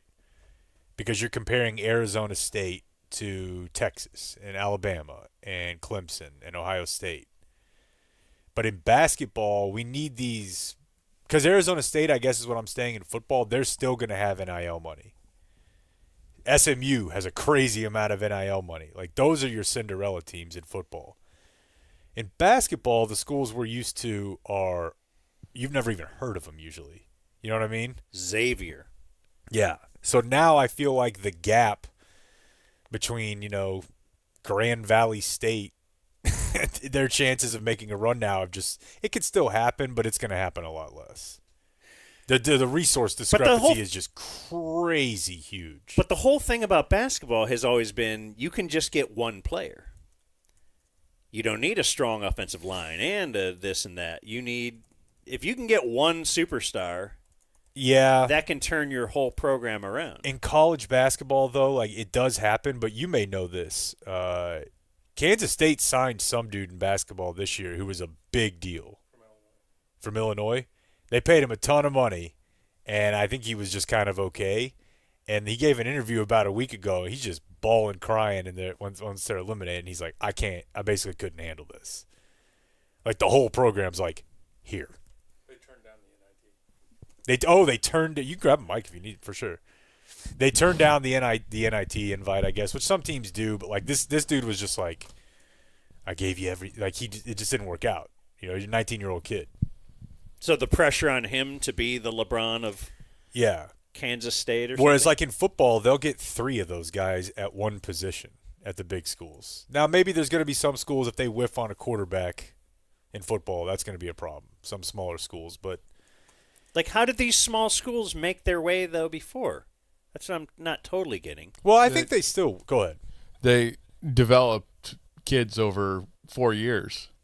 And that's what you'd always see, right? Like when not even Gonzaga really, but like you'd always see the Cinderella stories. It'd be like 6 4-year starters or regular players, yeah. And now I guess if you think about it, as those kids are developing, they're way more likely to get picked off by powerhouses now by the time they're juniors if they're not NBA players. You know, you're just like, okay, I played 2 years at Weber State. And now Alabama's going to offer me $1 million a year, but I can't. That's part of it also. I mean, the whole thing about the tournament being a place for Cinderella stories, it's all bullshit anyway. Like a very low seed has never won the whole thing. It's usually one of the higher seeds, but they do get to the round of 16. Yeah, and that's where we are now. And every other year has had at least 7 different conferences represented. Damn. In the round of 16. This year there's 4. Don't like it. I don't like it at all. It's boring. I mean, Arkansas actually right now being they may be the lowest seed left. They were a 10 seed? Yeah. And, they could beat Tech. So that's one thing. And, I guess I want Tech to win, but I don't know. The Calipari or Patino thing would have been interesting because they're both the only coaches to ever take 3 to the Final Four. Different. So one of them, if there's some level of history there, I guess. Got a text from one of our old friends at the station yesterday. I have like a personality flaw where I think it's cool to just know about something a year before literally everyone else in the world will. And I'm like, boy, this makes me cool. So the fact that I could tell someone about Cooper Flagg when he was like a junior in high school, what does that do for me? Nothing. But I still do it. You told me about Steph Curry before he was a household name. Again, that was still Bob. So I got a text this weekend from somebody down on that was like, dude, I finally actually watched a whole Cooper Flagg game. Like, we are back. We are, because his dad looks like, this person said, although his dad looks like he was at January 6th. Like, yeah, we got cornerbacks. We got 6'7" slashing wings that are going to be the number 1 overall pick. I'm sorry, America, but the white man is back. We're playing sports now. Just some Mavs quick hits for me, at least. I got some Mavs for tomorrow for sure. Did you see that the Luka story has made it to Vanity Fair? Yeah, I saw like that this last is a week. transcendent story now. This is the thing about too when you send him to the Lakers, because had they sent him to Charlotte, right, or even Philadelphia or whatever, I just don't think it does this. No, it's New York and LA. But now everybody's going to know about this Luka story. People who have never heard of Luka before. The test will be if my mom ever hears of him. I'll keep you informed on that. But I think as of now, she might still have no realization of Luka. She lives with a bunch of other old people in Ohio, so she's very into LeBron, very knowledgeable about LeBron and his situation, and can probably tell you about Deshaun Watson a little bit, but she doesn't really. No, venture out. She's like at the very outer edges, though. Like there's. Oh no! That's what I'm saying. Yeah. If it ever reaches her, That's you'll know the end of the line. Yeah, that he has become Kobe or Shaq-like. Colby. He's not quite there yet. My Luka annoyance over the weekend. So Cuban had a big weekend on Facebook, and I want to cover that tomorrow, possibly even with the guy who he was talking to and yelling at on Facebook. The Tom Segura thing seemed like that really blew up over the weekend. we talked about it last week. It was the same stuff, but it, for whatever reason, turned into a much bigger deal. And then finally, one thing that's really annoying is people taking photos from like Christmas Day or the start of the season of Luka, and then photos from last week or hell, what they played Saturday night.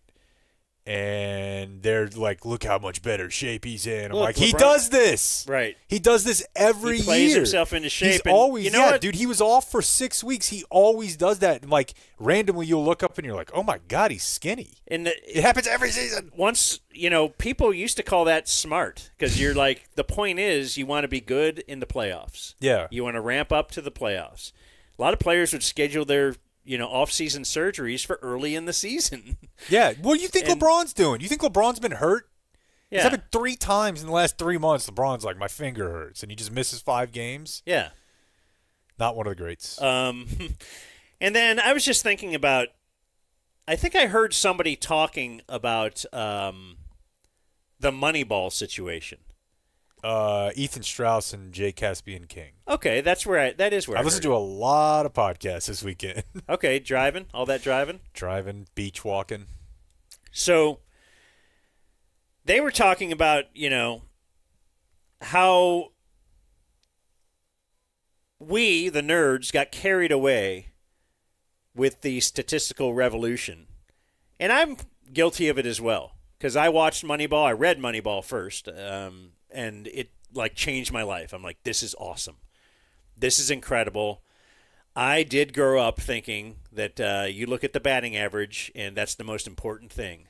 But a very simple look, and you could say, oh, wow. Yes, on-base percentage, probably even more telling, because working your way to a walk, the era I grew up in was people would literally say Wade Boggs was a pussy for drawing a walk. Yeah, I remember. I mean, I grew up thinking that. Yeah, for sure. I was like, well, it's probably the only way I'm getting on. Get a hit. Yeah. Oh my gosh, in Little League for sure. If you were just trying to draw a walk. Blake, you ever heard? Walk off the island. Well, that's makes Pudge, sense. right? Yeah. That's that was why always he just my swings favorite at baseball everything. quote. Like, look, I'm not leaving. I'm not leaving San Juan by being sense. Scott Hatterberg. Right. So he's going to reach for this so he can get another hit.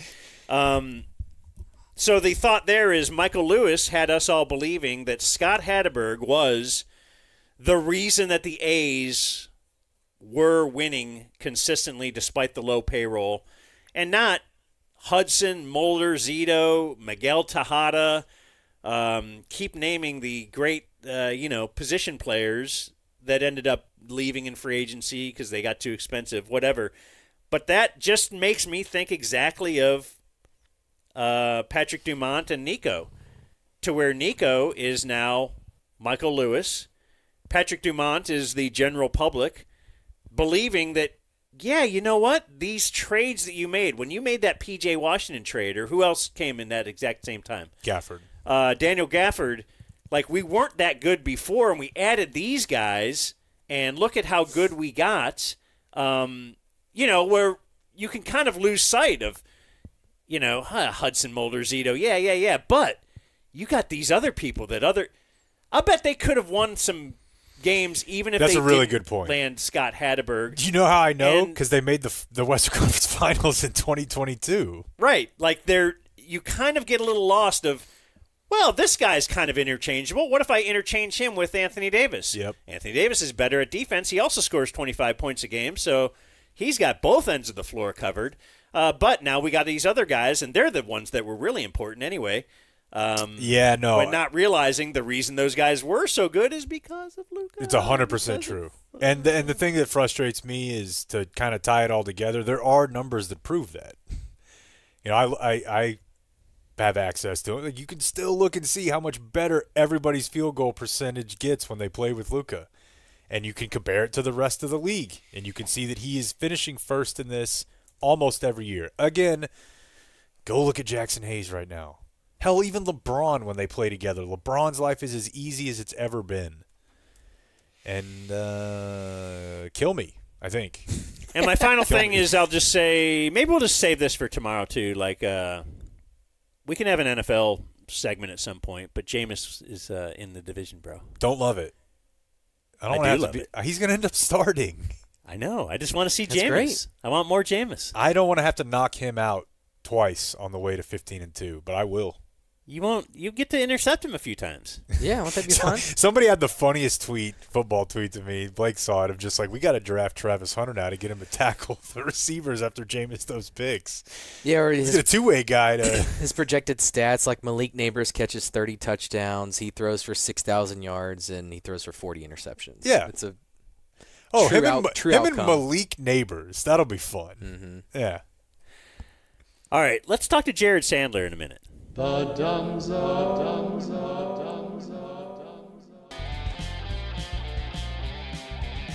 You're listening to The Dumb Zone. Yeah, bruv. We want to do a weird plug for our trip to San Antonio next week. Is it next week? Yeah. We want you to join us in San Antonio. We just don't really know exactly where No puppet. just yet. Let me lay this out. So It's for Lone Star Beer. They're sending us down there. Wednesday night, we will be in Austin. And we will designate somewhere, at least the Jake, Soroy, probably Clayton portion. We will designate somewhere to meet up Wednesday night in Austin. We will do a show Thursday in Austin from the Rivian Space, which Yeah. I believe is open to the public. And then Friday we'll do the same thing Thursday night. Oh, no, Thursday night we drive to San Antonio, and then San Antonio we'll do a show. We'll let you know where, and we're going to stay in San Antonio Friday night and party. That's right. Very excited. Yeah, so Early Lone birds Star still Beer eat. has us going down there Oh, yeah. for the Final Four. So can't wait How's your bracket? to see those teams that are going to be in the Final Four. Interestingly enough, when I checked yesterday, you had fallen significantly in the scenario picks. Blake doing quite well. I was doing good in round one. Blake is 60th out of 359. That's good. Well, I mean, it's Upper fifth. something percent. Jake at 183. And Dan at 2. It's Oh, not 105. really You important. moved up. 105. Ahead of you? Yeah. Well, there you go. I know that's all you matter about or you care about. uh, Obsessed with me. I certainly am. We're going to bring on Jared Sandler. What? Jared Sandler really wanted an open, but he phrased it as, oh no, I don't want one. We got you covered, Jared. I thought this part should have been, we Play went by to play, Jared. So apparently, I wasn't consulted on this, but apparently Jared Sandler will join us every week Wow. throughout the baseball season. Jared Sandler, Wow. you may know him from Rangers Radio. You may know him from Rangers TV a little bit. What are we doing this year? Oh, by the way, this is going to be brought to us this week, although this is for sale.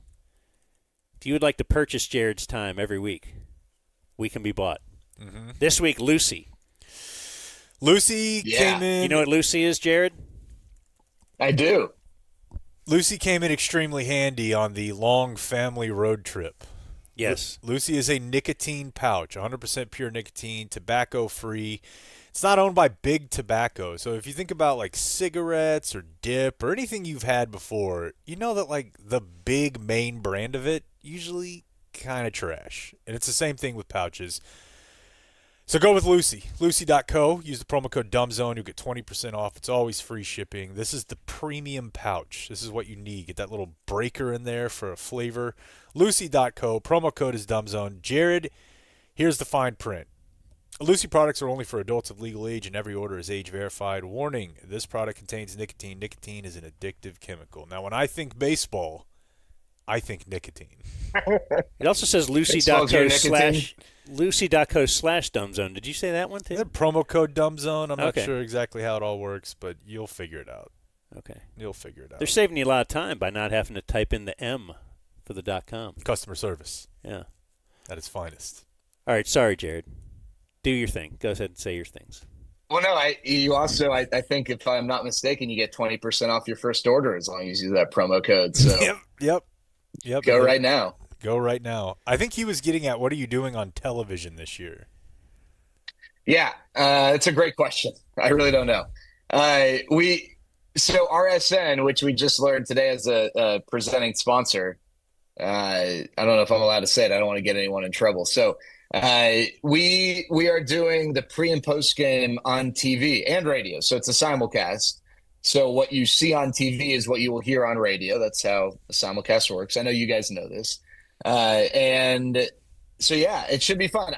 I'll tell you, being honest, before Dan poo-poos this or gives me crap for saying something that's like, I don't know, it's something like I'm really excited about. But I think we've got the ability. I think we've got the ability to, like, I get it. As a sports fan, I don't know. The Mavs start at 7. You're probably turning it on at 7. It's, I don't know that pre and post game television has been appointment television for fans. We would like to maybe change that by using that time to, have fun, do some different stuff, not have the same exact show every single day. You're not going to have anyone give you the 3 keys to the game and tell you that the Rangers need to score more runs than the other team and give up fewer runs and not commit any errors or mistakes on the bases, right? Hopefully we have some fun, we inform, and I'm excited to get to do that on TV. Although I have to put on makeup on my forehead and my nose because my nose is big, my forehead is big, and I have no clue what I'm doing. Have they made you match colors yet, or do you just wear Rangers gear? Because I remember like when Damaris started doing TV and Followell used to tell me about this. You go to like a guy, maybe a lady more likely, and they tell you like these are your colors. Do you know what I'm talking about? So I don't, because we're not, and I don't know if that's for suits or I think it's for suits. Like makeup, you're talking about clothes. I think it's all of it. So it's all of it. Tie, makeup, and they say like, hey, you're a these colors person, and then they just like outfit you. So we kind of want this to be a little wild ass. Like we've had conversations where if we end up on awful announcing because we try something and it just totally flops, like that doesn't bother us. We're not going to do it's not going to be just like 30 minutes of shtick and no substance, but a part of that is no suits. We don't care if we are wearing the same thing. Like, if we end up wearing the same thing one day, great. If not, no big deal. And all we have to wear, we're just like wearing Rangers gear. So I don't know. Okay. I'm wearing this powder blue thing today. Maybe it makes, because I'm, white as ass, maybe it just makes me even more white. Maybe like that lady or guy would tell me this is a bad color, but it's what I'm wearing because that's what I decided when I woke up this morning and no one's telling me what to wear, which I love. We're not TV guys, but I like the angle you're after here. These guys get crazy. Have you considered there was a show in the early 2000s? They would just have chicks jump on trampolines in bikinis. Perhaps if you just had the man show. Yeah, like behind you in the infield. Hold on, I got something for you. So I used to watch this. It was like a Russian news lady. Oh, yeah. And as she's reading the news, each story, she's just, kind of undressing a little bit as she's going and then takes on. And, would you think about doing something like that? You know what? Maybe. I don't think anyone would want to see that, but I would do that. I'll tell you guys, and this is open to anyone. If you have an idea for like a legitimate pregame segment, I'm all ears. I had someone the other day tell me that we should do like a man on the street thing when we're on the road just for 5 minutes and go to the other team's fans. So if we're in Chicago taking on the White Sox, go up to White Sox fans and ask them like, hey, have you heard of Jake Kemp? Like, are you nervous that Jake Kemp's going to like have a big series for the Rangers and like get people fake just kind of have some fun with them? Yeah. Oh, dude, Gabby Urinator. Especially if you get a guy with a girl. What's that? Gabby Urinator. That was our whole premise. Do you know the Gabby Urinator? Well, but I'm happy to talk about Gabby Urinator. That was Tom Gribble. We would go to an opposing team's arena. Might do it at a hockey game. We did it in Green Bay for the Packers game. And we would pretend, so it's between periods. And we would throw it down. He would pretend he was on the radio network. Time for he a had little headphones. hit. He had I a remember this microphone, now. and he would walk Yeah. into the bathroom. There's a big line of guys at the urinal, and he would just walk across the urinals and interview them about, like, what do you think about the first period? Do you think Madonna looked good? And the guy would be like, hey, get the hell out of here. And it would just cause all kinds of chaos. People were drunk. It was great. And he's like, back to you, Ralph. Yeah. I remember that. Things aren't going That's well great. here. That takes a lot of balls. It does. Gribble not lacking in that department.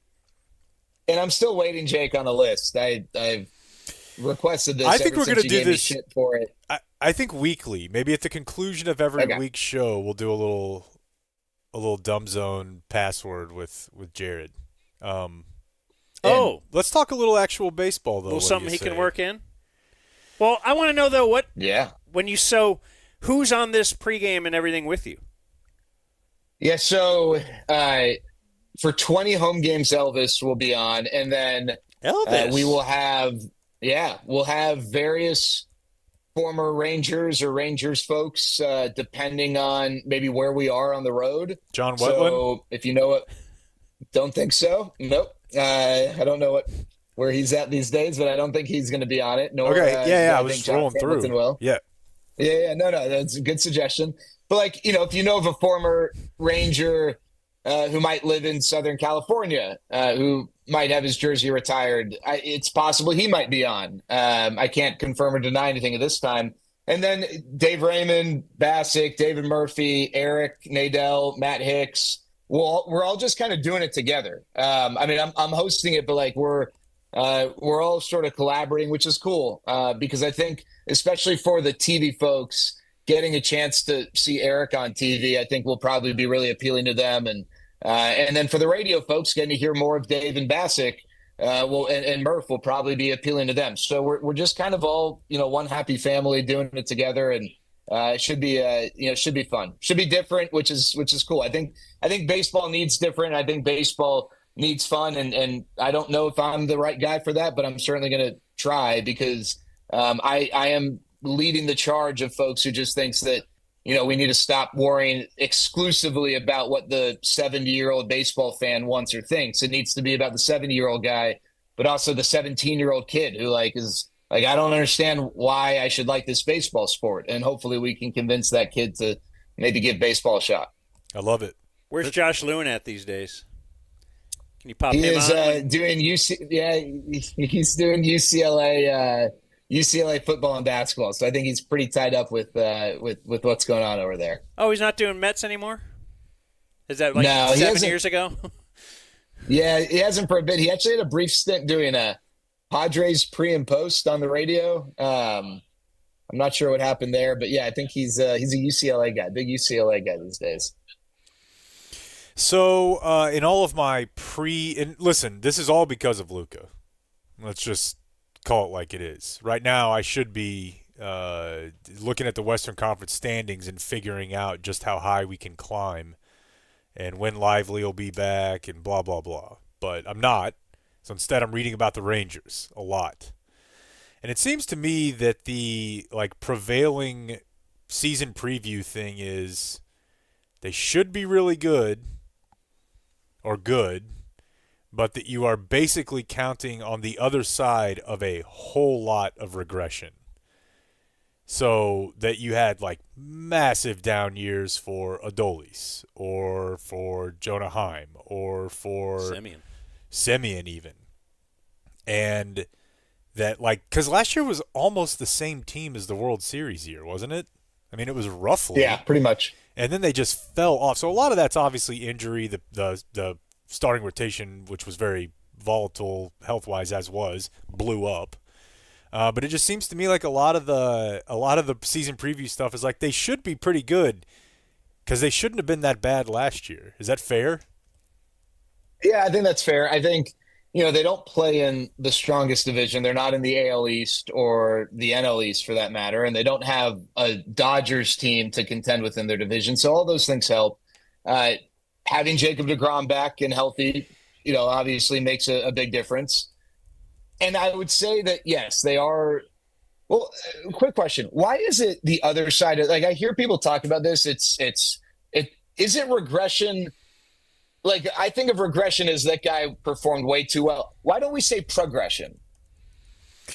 Why is that not like, you know what I mean? Yeah. It's been on my mind recently. I actually don't know, but I do remember learning in one of the stats classes forced on me that any sort of return to the mean is termed regression.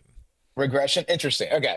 So I don't think that you necessarily need Marcus Semien to get back to 2023 Marcus Semien. I don't think you need Adolis. I mean, Adolis had a career year in 23. I'm Jonah kind of Heim had a writing career year in Adolis off, 23. by the way. Okay. I just don't. I guess I just feel like why. I look at his approach, and it just seems wild to me. And I kind of look at him as like icing. Like to me, it comes down to Simeon and Seager, and then what you get out of Langford, Carter, and Josh Young. Because Adolis is just like I could see his career really falling off. Well, because he was written off by the Cardinals, and he was such a surprise when he blew up here. Just look at that data, and you're already living on borrowed time. Yeah. Sure, and I'd even if you want to look at it doesn't work this way across the board, but I think in general, guys who have chase rates that are, depending on your perspective, below or above the league average. And what I mean by that is, if the league average is around 28%, if you're significantly above that, those are the types of guys who year to year, it can be dicey. And they're the guys that typically, as they get older, they do not age well, right? Plate discipline ages well. Over aggression doesn't, because a lot of times that's reliant upon, your eyesight and your bat speed. And as you get older, your bat speed's going to decline. I would say, the counter to that with Adolis is that he was playing through a pretty decent knee injury, obviously not big enough to put him on the IL for a considerable amount of time. But, if you just watched him in the field, like he was a really bad defensive player last year too, which is odd for a Gold Glove winner. I mean, he just lost, his ability to move.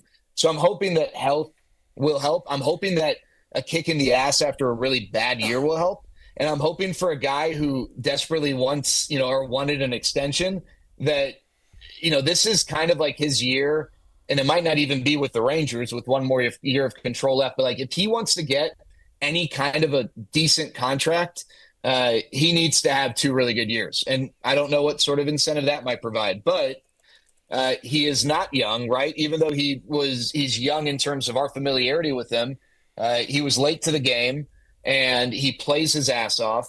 He's a muscular guy, a heavy upper body in that regard, not out of shape, but just thick because of the muscles. And those guys don't always age well. And so I think, while he is healthy right now, I think it's fair to ask over 162 games for a guy who's had lower body injuries the last 2 years, if he can stay, healthy. And I think that, that is a big question. Now, the counter to, whether like for the people who think that Adolis is the guy they're relying on, I would say that, the additions of Jock Peterson and Jake Berger were really shrewd moves that weren't like $5 million bargain type moves.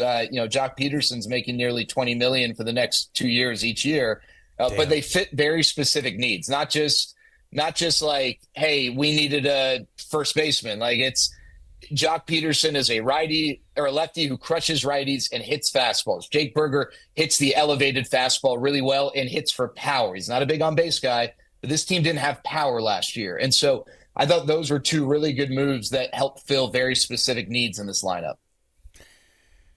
I also was thrown off by regression. When you were saying regression, I thought you meant they regressed last year, and now they're going to.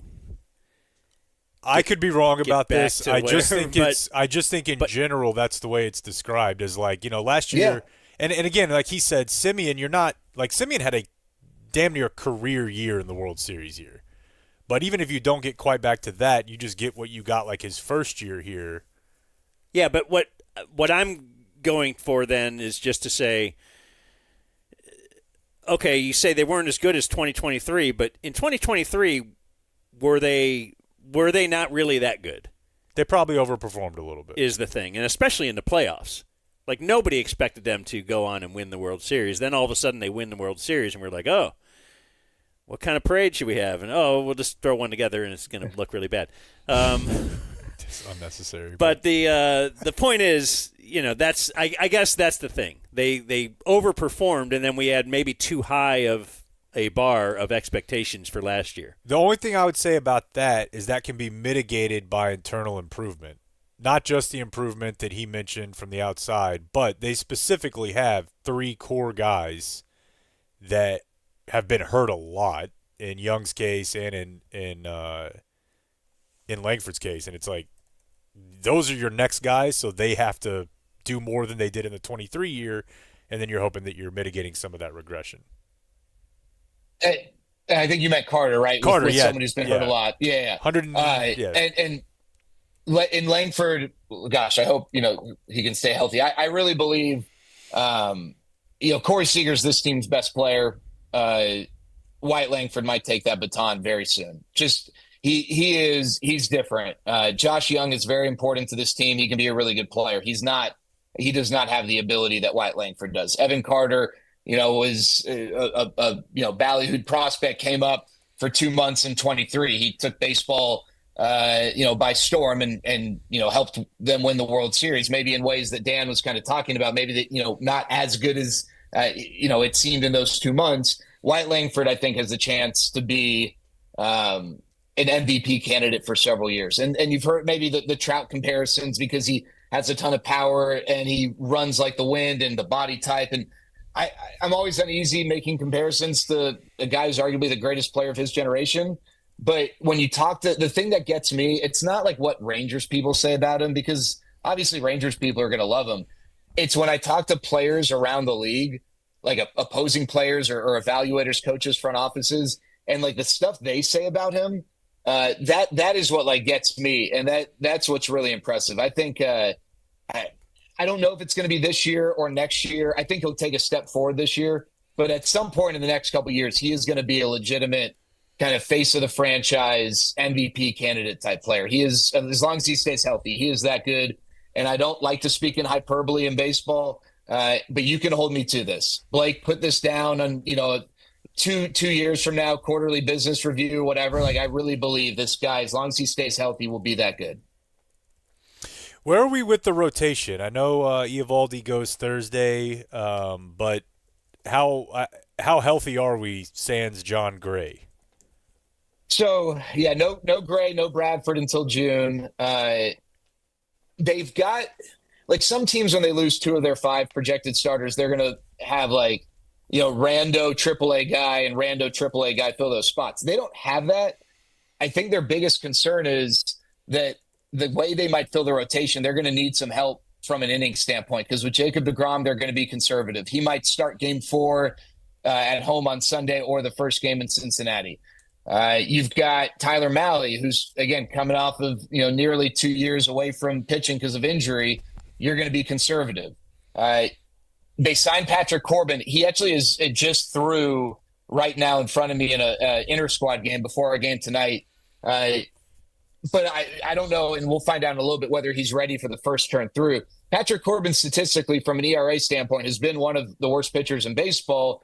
There's a lot of folks who believe that his second half last year, in which he kind of turned a corner, might portend well. But at the end of the day, the Rangers signed him for 2 reasons. One, they need somebody who can throw from the left side for multiple innings because they just don't have that. And 2, they need somebody who can give them innings. And he has been an innings eater for the last several years. And then this is kind of Jack Leiter's time, guys. He was the AAA pitcher of the year last year. Whereas Kumar Rocker, I think, maybe there's more excitement.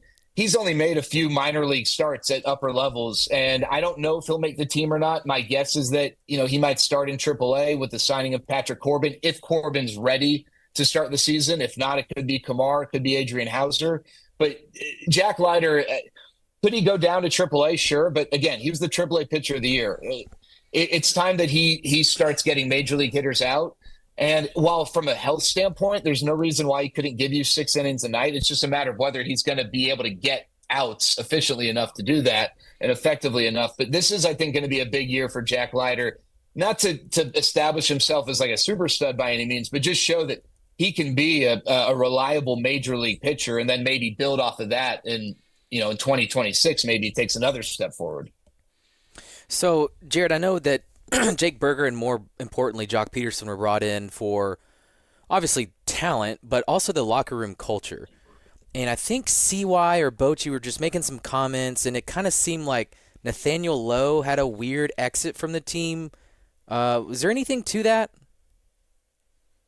Yeah, I mean, I think that listen, Nathaniel Lowe is the first baseman on a team that won a World Series, and I think that there's a lot of appreciation for that. I think that both sides were maybe ready for a change, and I think that from a clubhouse standpoint, I think that let's just from a baseball standpoint, Nathaniel Lowe offered two things to this lineup that should not be discounted. One, he got on base at a really high rate. At the end of the day, if you're getting on base, you're not getting out. And I'm talking about like on base percentage, right? And if you're not getting out, you're putting your team in a good position to score runs. He also, in a lineup full of really aggressive hitters, he took pitches. He worked the count. And I think like stuff like that, you want to be sort of in the middle, right? You don't want to be the most patient team because maybe other teams can play on that. You don't want to be the most aggressive team because you can definitely take advantage of that. You need to have a balance. And Nathaniel Lowe offered that. He did not offer a lot of power. His power numbers over the last 2 years have declined as teams have started to throw more and more fastballs. And I think the Rangers felt like, that's not something that lends well as he gets older. And also with the amount of money that he was getting paid, which he's earned that, right? But through arbitration, he's making a significant amount of money for what they needed. It didn't make sense.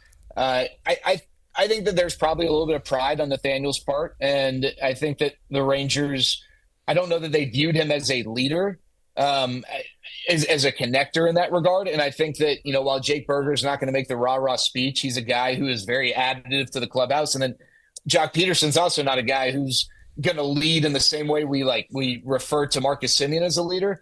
But I'll tell you what, Jock Peterson will talk to anyone at any point in the clubhouse. He talks to young players. He talks to veterans. He talks to Latin players. He talks to American players. He talks to pitchers. He talks to hitters. And I'm not just saying hello. I'm talking about he'll go sit down, get to know those guys. And I know that sounds very elementary and basic, but that just doesn't happen with a lot of guys. A lot of guys, cliques kind of form in clubhouses, not like rival cliques that compete against one another, but the relievers usually talk to the relievers and the starters hang with the starters and the position players, because the way that they prepare for games is so segmented, right? I think having guys like Jock who can connect an entire clubhouse, that really can go a long way to whatever degree you believe in those sort of intangible things. And maybe Dan's rolling his eyes right now. I don't know. But that, I think over 162 games can go a long way. Dan, I know you're not a momentum guy. Do you believe in the clubhouse culture, locker room culture stuff? I do, especially because I think I would really tout Gabe Kapler as a good room guy that really helped. I think baseball, that's pretty important too, because that's your whole life. You spend it in there. Yeah. No days off. And I also think that's why the motivational part of a manager, right? Not as important in football. People think that, but somebody's going to get you fired up in football. I just think having a manager who can kind of keep everybody interested for 6 months that's a really hard job. That's not the same as calling an offense. Yeah. But I think it's important.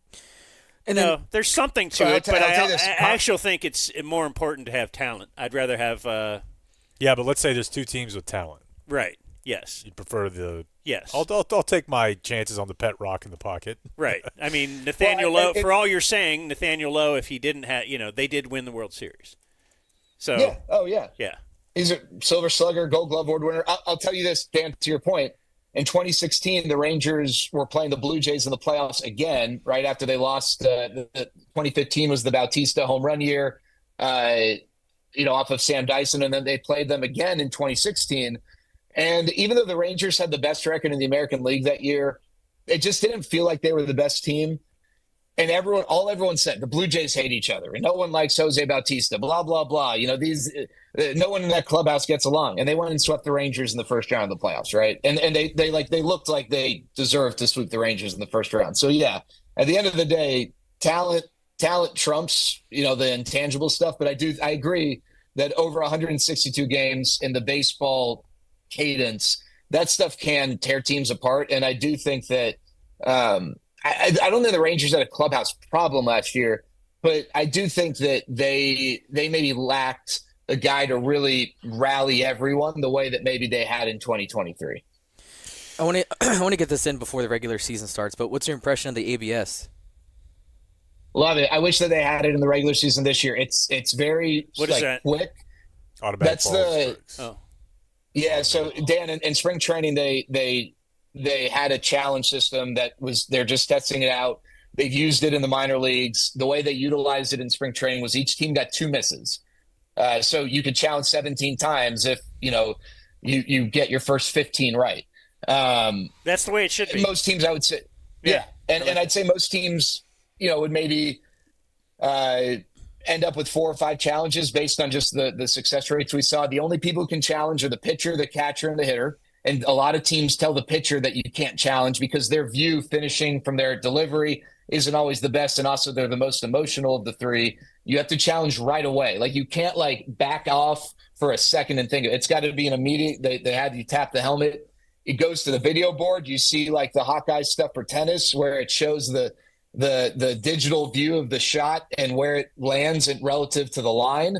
Similar with pitching, it has the pitch coming in from the pitcher's release. And then it builds up this anticipation. I think it's cool for the crowd. You find out ball or strike. We're seeing it right here, I think. Yeah, I wanted to play know, this because this is Dan's favorite player, Jazz Chisholm, who immediately he gets rung up for strike 3 on a full count. And he says, no way. Taps his head, does the ABS, and without even waiting, he's like, no, this is a walk. I'm just going to go ahead and go to first. That's awesome. That's it's swag great. right there. Here are a few things that I really like. 1, you get some personality from the players, like Jazz. 2, maybe you get some personality from the umps. I would not I don't know if an ump's going to do a crotch chop to a hitter when it turns out their call's right, but I wouldn't be opposed. But what I like is that there's a strategic element. I would imagine if you really want to dive into the numbers, it doesn't ever make sense for a guy like Austin Hedges to challenge because what is the return really going to be? And there might be teams that tell certain players you can't challenge. Yeah, I've heard of we that. Are reserving. Yeah, and then there's also hey, we're not going to challenge in the first 4 innings, or we're going to reserve challenges for 3-ball or 2-strike. I don't know. There's all sorts of strategy that goes into it, and it's also the players making the decisions as opposed to the coaches or the manager, which I like. I think that fans like that too. I think fans like the fact that they can talk about the decision that Evan Carter made, not the guy whose uniform they don't buy. And it gives something to talk about. Again, from a strategy standpoint, it leads to some interesting conversation. So I like it. I wish they could roll it out this year, but I'm hoping that in 2026 we have it in the regular season. And the average time of challenge is 17 seconds. So this is not your normal challenge where it goes to New York. It takes forever. This is a really quick thing. Yeah, super slick in that regard. Baseball, I think, has really struggled in a lot of areas in terms of being progressive and adapting to the times. And maybe they're a little bit slow in implementing these things, but it's because they spend a few years testing them out in the minor leagues, and I give them credit for that. But the way that they have developed this system, first of all, it seems pretty clear they're not going to do all technology for balls and strikes. They're going to have a challenge system, and that's what the players want. That's what the coaches want. That's what the umpires want. And that's apparently what the fans want. The fans don't want total technology based on a lot of the work that they've done. And I give them credit for taking the time to try and perfect this so that when they roll it out, it's going to be ready to go. Well, shout out to the family of Austin Hedges for being the random player that you filled in for Spare during your Guardians prep right now. He's known to be one of the worst offensive players in baseball, and he is aware of that. That's okay. He's getting paid handsomely for his work behind the plate. It 100% is going to lead to some funny moments in post-game interviews or whatever, where one player is like, I have no idea what Austin Hedges was doing, thinking he could use one of our challenges. That's going to happen where guys are like, what's wrong with you? Speaking of him, though, wasn't he really good at framing? Oh. Isn't this going to hurt an Austin Hedges in that regard? Well, so that's why I think a lot of catchers definitely don't want all technology. I mean, if you think about it, Dan, you're going to throw, as a catcher, you're going to receive 140, 150 pitches a game, give or take. And so only a few of them will be challenged. So it still maintains your value. Now, in those specific pitches, it obviously doesn't. If a pitch gets challenged, it doesn't matter what you do as a catcher. But for 98% of the pitches you receive, your value still can apply, obviously, in the way you receive the pitch. Yeah. And I think that's a big part of it for players in general is not even for a center fielder from like an MLBPA standpoint, not taking away the value of a group of union members who, like Austin Hedges, he makes really good money for someone who hits like 170 because of his ability behind the plate. Yeah, but I mean, the whole point of the challenge system or the replay is to get rid of the egregious mistakes, and so it should do that in the biggest moments too. Yeah, I would have liked to see this system with who's our old favorite umpire, Angel Hernandez. With Angel Hernandez still in the game, that would have been fun to see. He's had 76 challenges against him or whatever. It'll be fun to keep track of. And even people talking to Wyatt Langford in this spring training always like to bring up that at-bat with Angel back there. Yeah. Yeah, that would be something else. And, I mean, I think it will – not that the umpires are trying to suck, but and what we learned during spring, by the way, is that, like, they actually are really good. A lot of the challenges from hitters, I think anecdotally it seemed like only a third of the challenges from hitters ended up being in their favor, but they don't want to get shown up, the umpires. So maybe it encourages them to be even more on top of their game. I don't know, but I just think all the way around it checks all the boxes, and I like the way it's been developed. And I wish, like I said, it could be rolled out for this year. All right. Well, we'll talk to you next Monday. You'll be in Cincinnati, it says here, right? Yeah. Can't wait. Yeah. Okay. Love it. One of my least favorite road cities in baseball, but that's okay. And then you could tell us what your per diem is next Monday. All right, man. I'll let you know. Later, Jared. See you guys. That's the great Jared Sandler. Donate to the his charity, the Sandlot, which he says is not named after him. I'm not buying that. Frankel and Frankel will bring us today's news. They are personal injury attorneys. So we actually the thing you're supposed to say right now is we hope you don't have to call Frankel's. I'm going to be honest. I'm going to be totally honest with you. I wouldn't mind if it was one of these guys here at the studio right now leaving. Yeah, and then they called Frankel's because I just think that's good for the Frankels. It's going to be great for you. Yeah. You're injured. It can get worse. You could have to deal with the insurance company. You could have to deal with some fly-by-night legal operation. It can get worse. Not with the Frankels. You're injured, call 214-817-333-3333. Heck, maybe you're not injured. Maybe you're just a little like, should I get this checked out? They can help you set all that up. Talk to them and only them. What if you're just lonely and you just want to make a call to somebody? Hey, Gene Burkett. I just want to see if I I'm can be honest with really you. get a partner on the line here. They're probably not going to love it, but they're pretty cool. If you just want to call 214-817-333-3333. 214 or 817, yeah. And then just when one of the partners answers, go, what's up? Yeah, they love the what's up bit. They really love that. So call the Frankels. Or do the Little Caesars pizza guy. Pizza. All right. Here's Jim. Thanks, Frankel. With the Dumb Zone News. Blake, can I add something to the show notes? Okay. It's a GoFundMe. It is a GoFundMe for a local luminary, Chris Penn, who is not the deceased brother of Sean Penn, but Chris Penn, the co-owner of the East Dallas record store Good Records. Oh, yeah. Which I saw this weekend. Yeah. He's the co-manager of Tripping Daisy. I believe Tim owns part of Good Records. It's a thing. If you've never Tim DeLauder? Yeah. And Tim posted late Thursday evening that he fell, Chris Penn did, at Good Records while hanging advertising decals on the front window. And he is currently paralyzed from the neck down. That's a bad bit. Yeah, no. Real bad. So they have a GoFundMe up and flying? They do. He's got a wife, 3 kids. This is, this is going to be tough. If you're a small business owner, it's not like you can just collect a check. And I don't know what the medical prognosis is. I like to tell myself that sometime in my lifetime, nobody will be paralyzed if they have access to good care.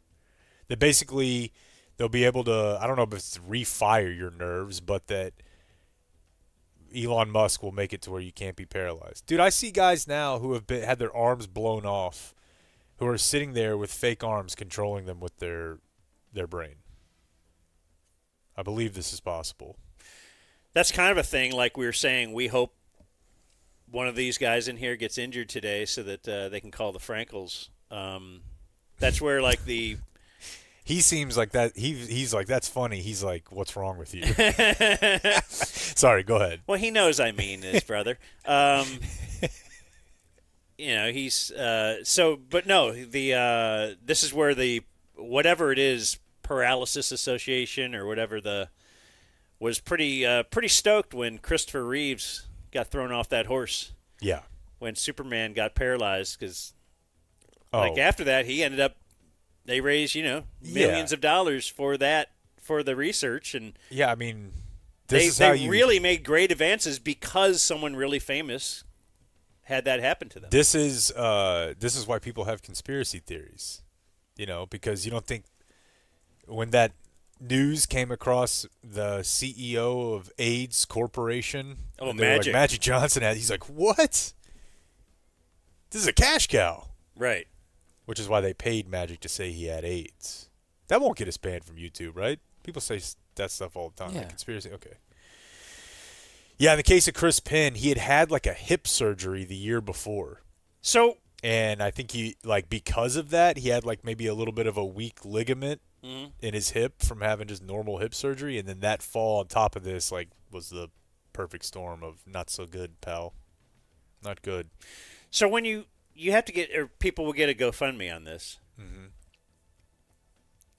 So is the reason because of medical bills and things? Yeah, I mean, I think it's that. I think it's also just not being able to work. And like this guy, not everybody can pull this off, but this guy's like a pillar in the community.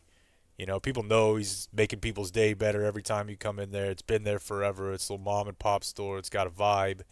So, Plus Reservoir Dogs and... He was not related to the actor Sean Penn. Oh.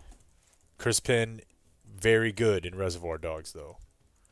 Very good. So good that when we made my fat friend wear that costume when we did Reservoir Dogs, he wasn't even mad about it. There are no other fat ones. Like they're all normal size. That's a great costume. We had a big guy. You were with all the groups? Oh, yes. Or all the guys? Yeah. It was great, man. Cigarettes, glasses, blood. And we just had one guy. Without an ear? We did have somebody had that. And then just walking with us was a big boy in a windsuit. Like a blue and purple windsuit. Just chest hair. It was a lot of fun. But anyways, the GoFundMe. That's not so fun. We'll be in there. Every time I do one of these, I mention that I don't do them that often anymore. We could do a teacher-student sex story every day. We don't because they've lost a lot of their value, their juice. Yeah, but we can show pictures now. We can show pictures now, and that's why we're doing this one today because this is a straight-up Mount Rushmore situation. Okay. We're talking about a lady in Illinois. She's 30. She's married, and she's been arrested recently, and they've obtained text messages, court documents. I'll read you this from the New York Post because it's exactly how I felt when I saw the text. Skin-crawling text messages allegedly sent by a married Illinois high school. That's how I felt too. It's gross. I'll be the judge of that. Skin-crawling. Why don't you throw that picture up there, Clayton, and let's take a look. Oh, my God. Now, this is IG. She's made up. Her mugshot, I didn't throw it in there, but her mugshot's pretty solid, too. Now, this is the best version of her, right? IG and brunch.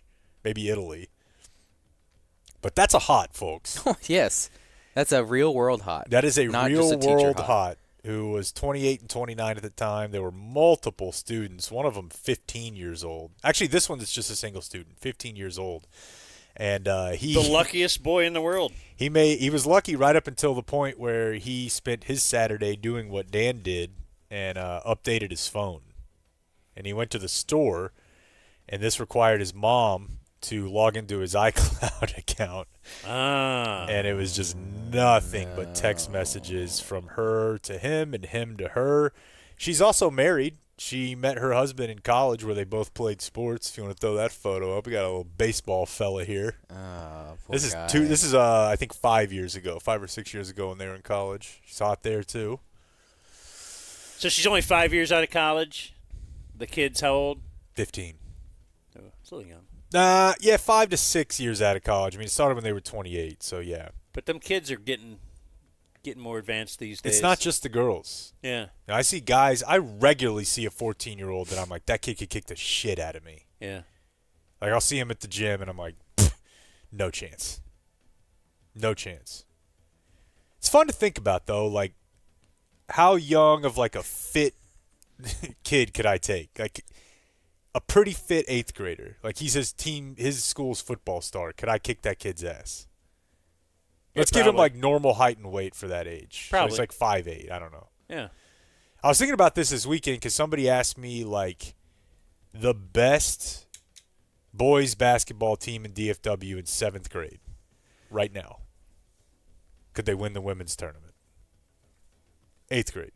The women's college tournament? 9th grade. Yes. 10th? So not Getting an all-star close. team? The best team, but not an all-star team. In Texas, the best 9th grade boys team. Yeah. You don't think so? My daughter made it to the state tournament in Kansas, and no, I don't think it. I think a 7th grade team would have a hard time beating a high school girls team. You think so? Yeah. They're just still small. But I feel like by 9th grade, you're going to have some 6'5", 6'6", like, freak Yeah, there's shows. some 9th graders dunking. Lots of 9th graders dunking. This is what I hope Trump does. Like, okay, we're not going to let you're really hard up on this trans thing. I don't really care about it, but if it means something to you, let's do it. Make them play. We need an annual American-only Olympics where we just get to the bottom of this shit. So, Ronda Rousey, let's have you fight a man. And we're going to figure out, like, how, like, could it be Blake? Yeah, This would kill women's sports. I think you would because the reality would set in. Like we place them higher than their actual athletic ability is. The point is that they're the best within this. Well, that's the same thing with like college football. Like you're the best within that. I mean, but yeah, but some of those guys actually do transfer. Yeah, they can't do that anymore. To no transitioning. No, but I mean they transfer to the NFL. You're saying that's a different box than the NFL, right? Yeah. Some of those guys actually could compete there, where I don't think. I just think the best women's basketball player would,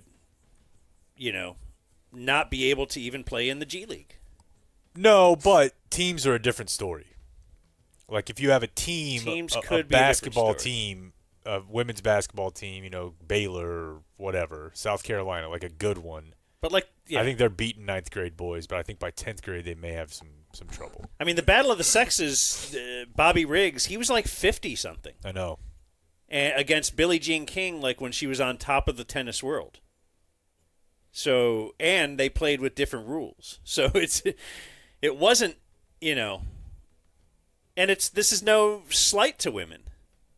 I mean, but, the trans thing is, I was thinking a lot about the trans thing this weekend.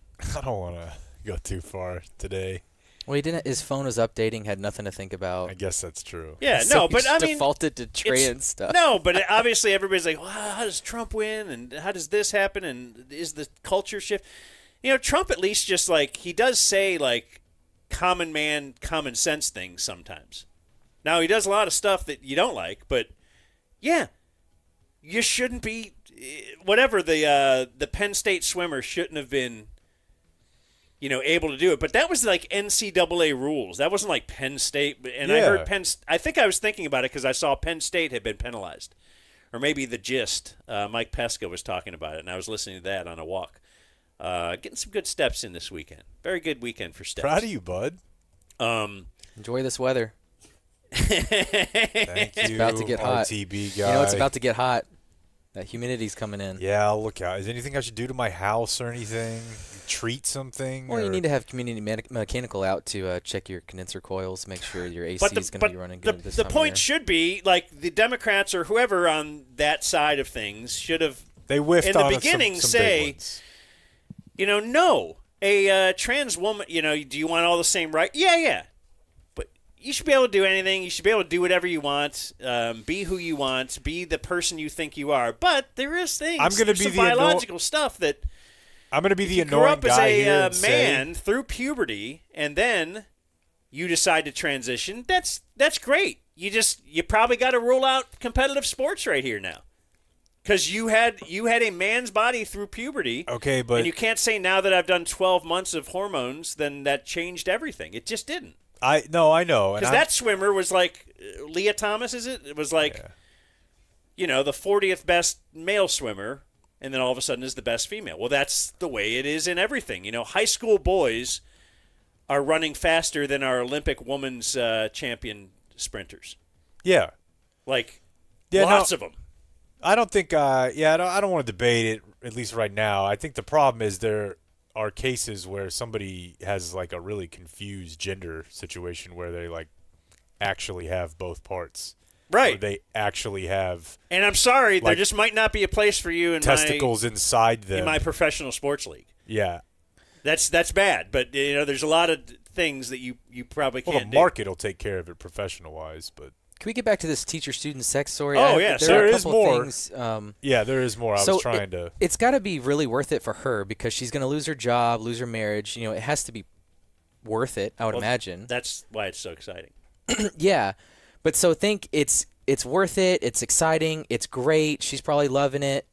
And even after all of that, she still sends a text to him that says, even though this morning was short, it was perfect. Yeah. So she's a little critical on how long this guy could go at 7 a.m. before school. You know what I'd do? I'd be like, I'm in 9th grade and you're a Instagram 9. What do you expect? You're lucky I even got it in. I had to jog over here. Blast all over my Air Force Ones in the teacher's closet. I'm so pent up. You're so hot. Dude, sorry. Come on. What do you think you're doing? This is like getting like a 75-year-old husband and being like, why doesn't he get hard? He's 15. Like, give him 3 minutes. He can go again. This is insane. Good news. Bounce back. The yo-yo's there.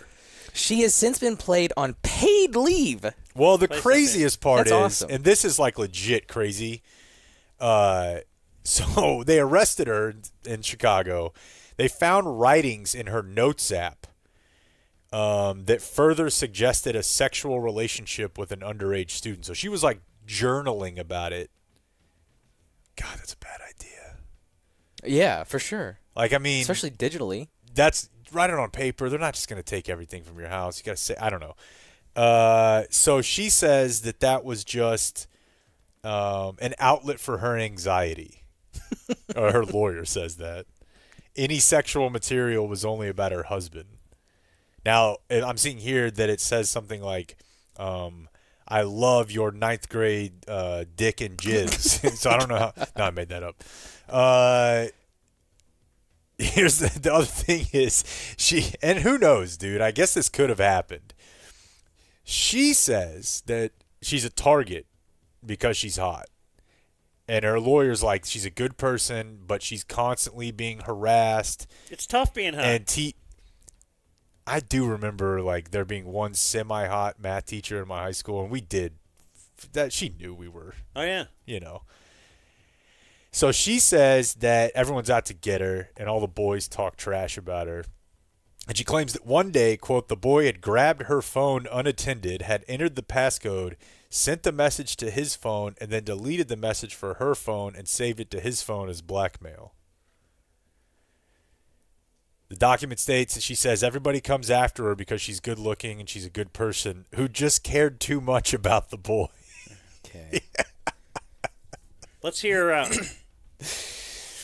I'm going to a show this Wednesday night at the Bomb Factory, and that's what it's called again. No, it's not. Are they not? It's the factory. They're saying Bomb Factory now. They're trying to fix bombs. They're bringing it back. I think that's the point.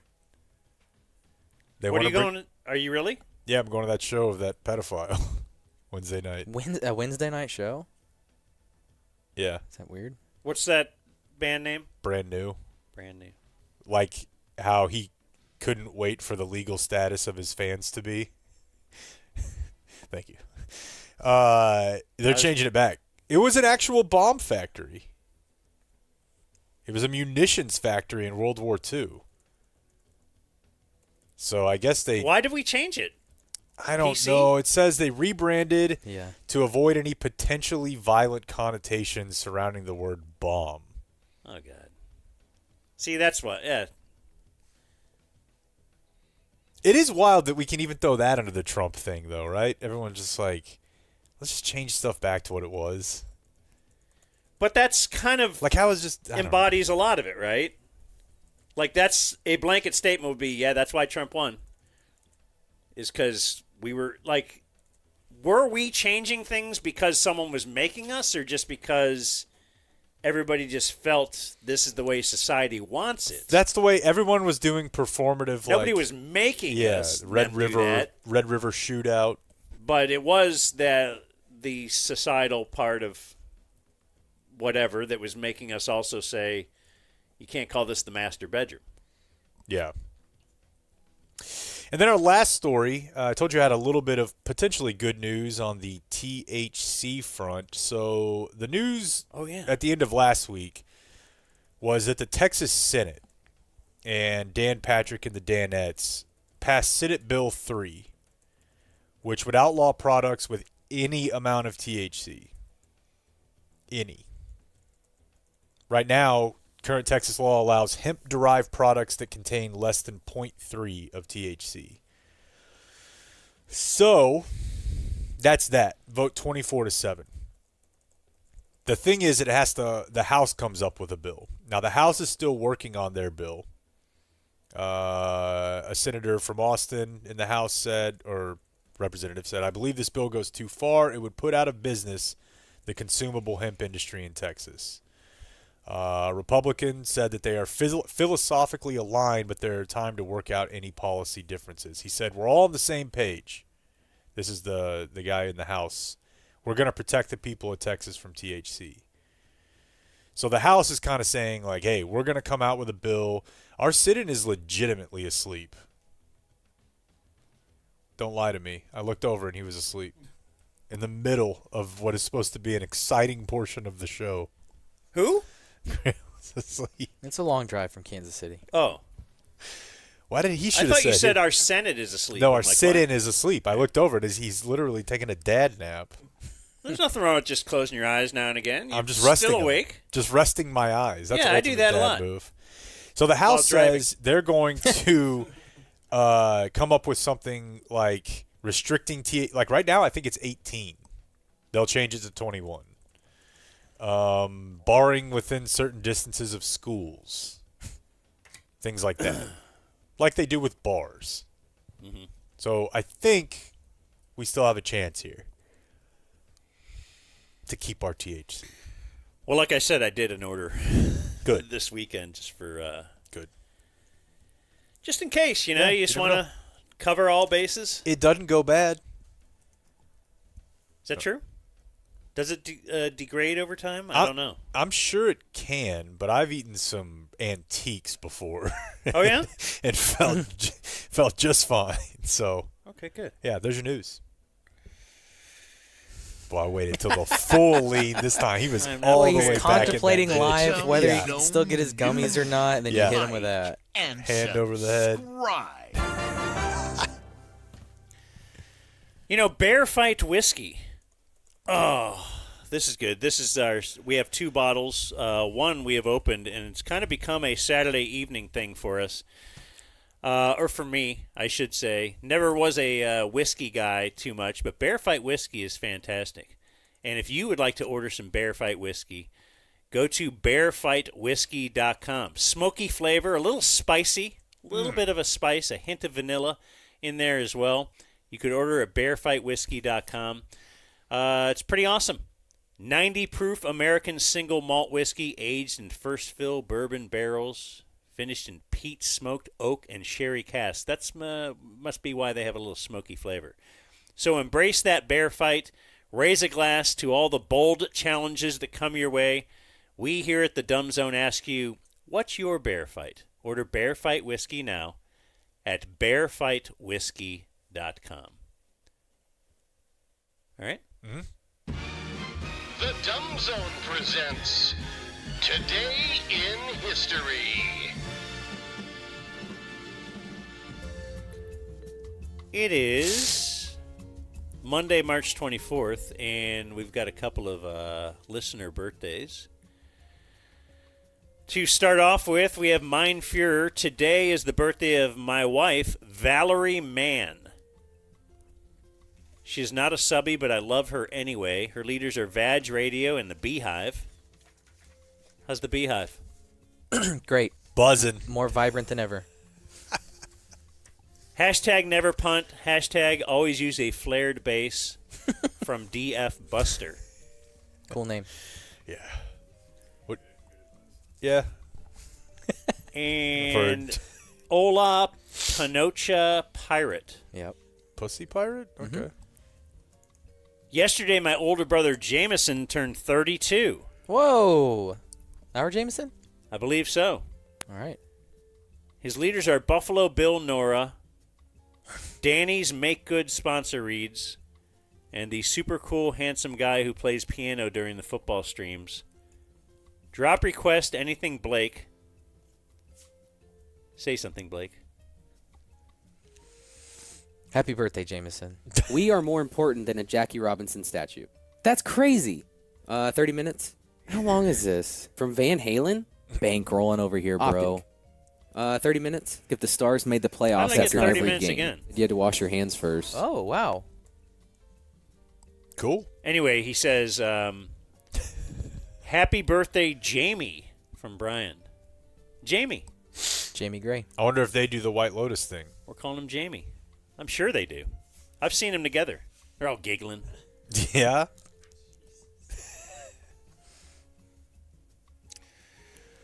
Today in history, on March 24th in 1975, Muhammad Ali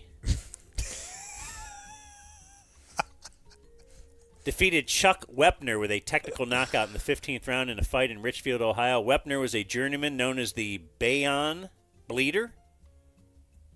He inspired Sylvester Stallone to make the Rocky films. That's pretty sweet, huh? No? Do you have AIDS or something? Yep. That came later. He invented AIDS in 1975. On this day in 2001, during an exhibition game against the Giants, Diamondback pitcher Randy Johnson's fastball hits and kills a dove, which flew in front of home plate. You've seen this, haven't you? Oh, yeah. Yeah. It's incredible. Yeah. It is catcher, incredible. Go ahead. Rod Barajas was the catcher. Oh. Former Ranger. So is that technically a ball? Yeah. Did it count? I wonder. I mean, do ground rules... It's called a no pitch. Woke. Totally, dude. I totally agree with you. It's the mind virus of... No, I think what's super interesting, and we talked to him, I wasn't up there, but he was a ticket stock. Just the fact that he turned into a nature photographer with like a vibrant Instagram portfolio. It's like, all right, I guess. And on this day in 2015... Like, is it kind of racist for Randy Johnson, big white guy, to go to Africa and just take pictures of Native people like that? I'm going to say no. I'm going to support Randy Johnson in that. Okay. He got pictures of some of the ladies with their boobies hanging. To the ground. Boy, talk about bad beats back in the day. Oh, my God. A Nat Geo beat is the worst beat. Their head's 8 feet tall because they've got like some restrictive thing on it. The neck. Yeah, the neck.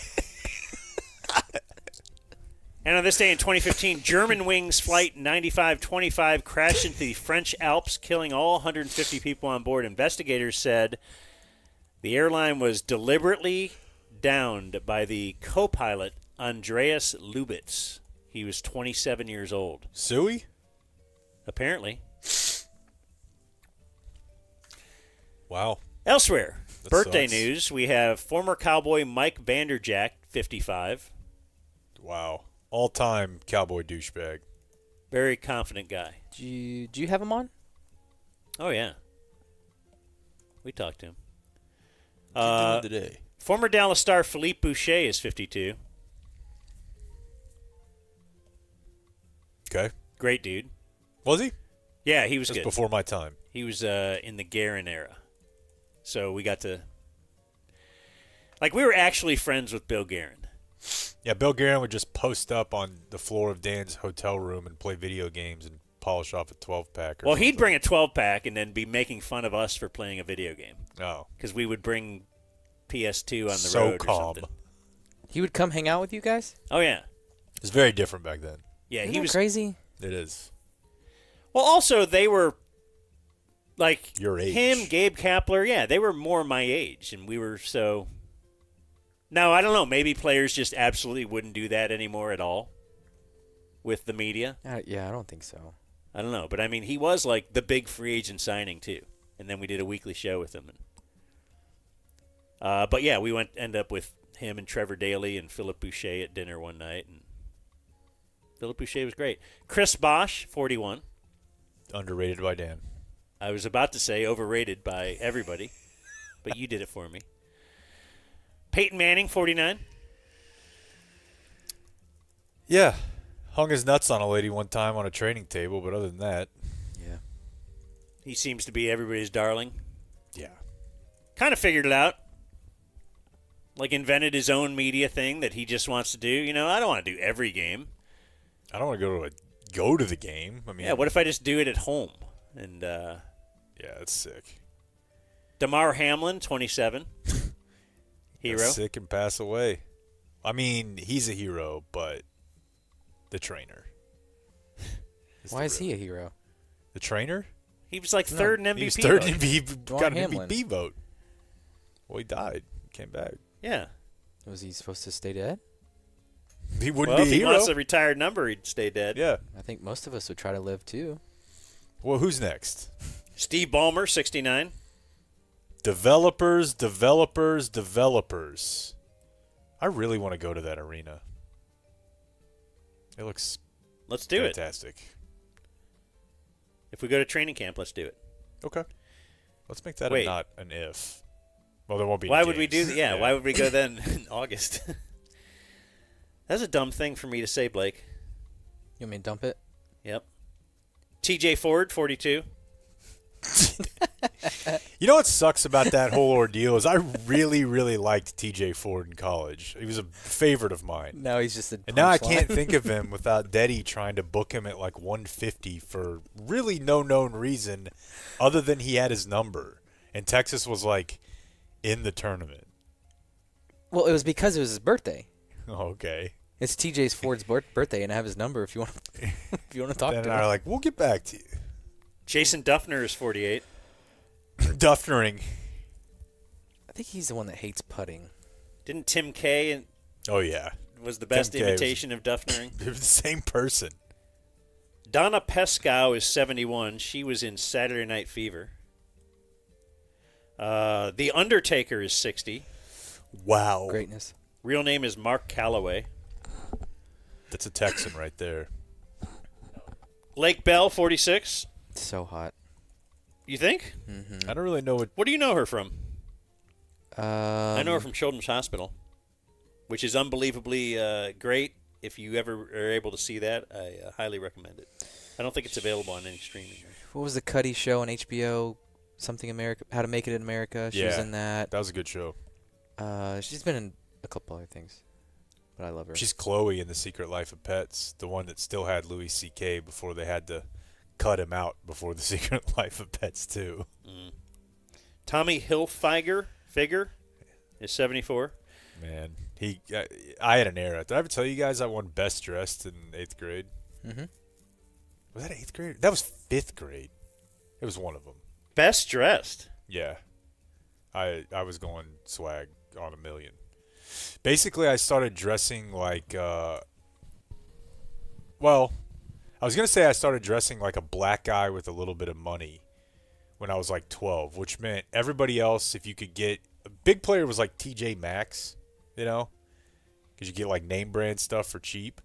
But I would just buy like the craziest colors I could find of any Hilfiger shirt, like canary yellow, lime green, hot pink. I was loud, and the voters noticed. You can get the max for the minimum there, right? At TJ Maxx. Wasn't that their song? I never heard the song. I love the spot, though. Good for jerseys. Allison Hannigan is 51. I feel like she's hot. Mm-hmm. Oh, yeah. Flute. Bandcamp. Robert Carradine, 71. He was in Revenge of the Nerds. I heard that in one of the new Gemstones, John Goodman's character, in the background, you can see his hat from Revenge of the Nerds when he was the coach. Really? Little touch. Okay. I like stuff like that. I do too. That's interesting. Like, yeah, that's one thing I did like about Severance. There was some Easter eggy stuff. Actually, Jameson sent me a couple of, things on how does this relate to, a character's name was the same character name that was in this episode of The Twilight Zone. And in this episode of The Twilight Zone, there was a lot of parallels in that, and it was very cool. That is cool. But then in the end, it was like, well, what? What did it mean? At The Twilight Zone at the end, I got the answer. And in this thing, they're like, well, yeah, you won't believe it in season 3. I'm like, wait, now I got to go slog through another 10 episodes of cool-looking stuff and actors I like. I like it all. Yeah. But I just don't like the end, like how I feel. Jim Parsons is 52. Is The Big Bang Theory still on TV? No. Okay, well, when it was, he was the highest-paid actor on TV. Yeah. And you've never seen 1 second of that show. No, you know what's funny, though? So, I think it was TC brought this up to me the other day. Like, his parents will still watch it, like it reruns. If you go watch reruns of that show, even just network TV from like 10 years ago, every other line is sexual innuendo. I mean, it's called The Big Bang Theory. Oh, it's about banging? Like, everything in there is just sex, like little jokes about it. And it's funny because they're dorks. Yeah. No, I get it. Kelly LeBrock is 65. She was an 80s hot in a movie called Weird Science. Oh, yeah, they, like, made her? Which if you were an 80s kid, yes, that was... Nerds, loved movies like Revenge of the Nerds or 16 Candles, where the nerd ends up oftentimes like illegally having sex with a lady. But sometimes you got to go by any means, though, when you're a nerd. But that's the thing. You're a nerd, and there's no way that you're ever going to have sex. Well, what if we created a lady in a lab? That's what Weird Science was. Star Jones, 63. And I am a lawyer. Lara Flynn Boyle, 55. I think Corby knows her. She was in Happiness and some other stuff. She was at The Practice. And our birthday of the day, 36 years old today. Tyler Toney. The unofficial leader of Dude Perfect. Dude Perfect, Blake. You got to tell Brooks. No. It's Tyler's birthday. No. What was it? Video? Why do you know that? Okay, these guys are all familiar with what. A 200-mile-an-hour fastball? Yeah. He hit it? They built a cannon on a fastball, 200 miles an hour. That's really cool, man. That's actually good. That's great. No, it's not. They're great. 200's a lot. I wish we would have done that bit. No. Born on this day. Now, the video still probably sucks. Look how fast it is. Whoa. Dude, perfect. They built a cannon. Born on this day, now dead, Joseph Priestley. Tell me 1 year he was even alive. Well, what did he do? He discovered oxygen. Holy. What does that even mean? How do you discover oxygen? Like with a country, I get it. You could ostensibly be like, I don't think anybody's been here before. See all this? I'm claiming it. All of it is mine. I invented it. I don't know. Probably at the molecular level, right? All right. So when is like modern chemistry? Does anybody have a guess on a century? I have no idea. All right. I don't feel as dumb now that both these people who look like they have jobs don't know. I'm going to say 1830.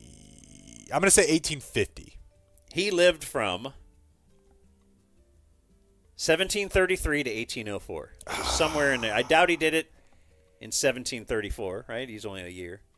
Yeah, he could have been a prodigy. Probably took him a little while. That's okay. I don't feel too bad about that. Yeah. I've done worse. Clyde Barrow from Bonnie and Clyde. Big grapevine folk. Mm-hmm. Harry Houdini.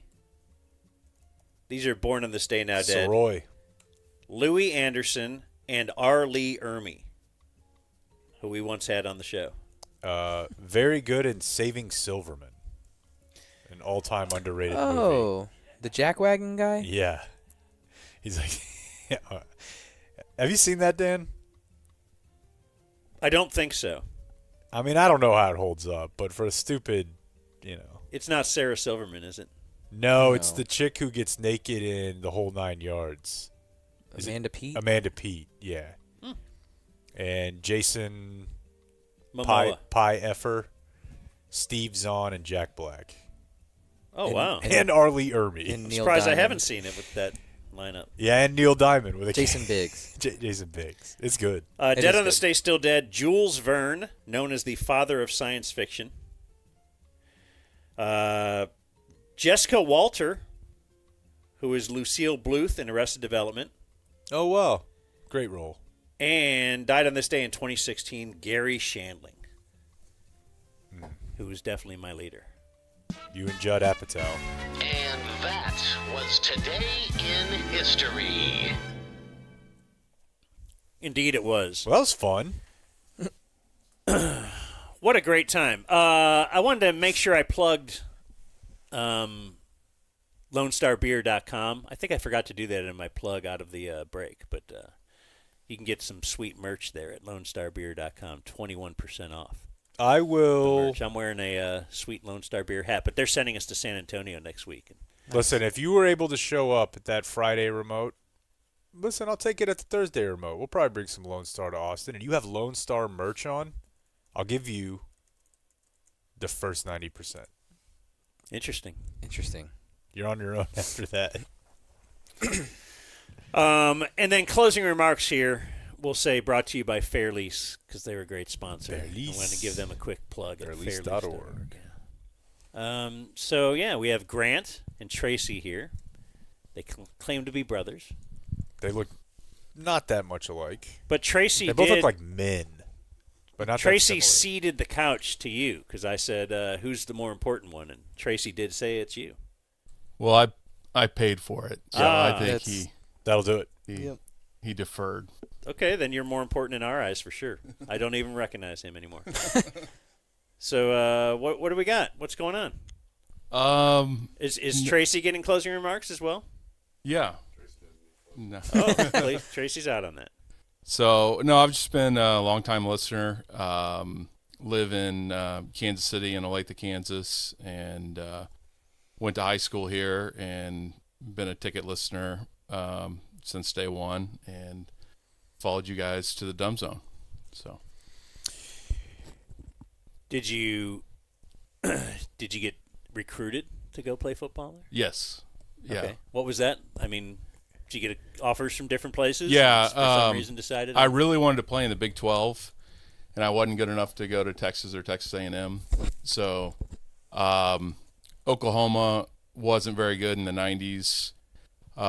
Texas Tech only took one lineman that year. Oklahoma State wasn't very good. So it really came down between Florida State was the first school to offer me a visit. Their coach ended up getting sick, and I kind of fell off their radar, but I didn't want to go that far from home. What year was that? 96.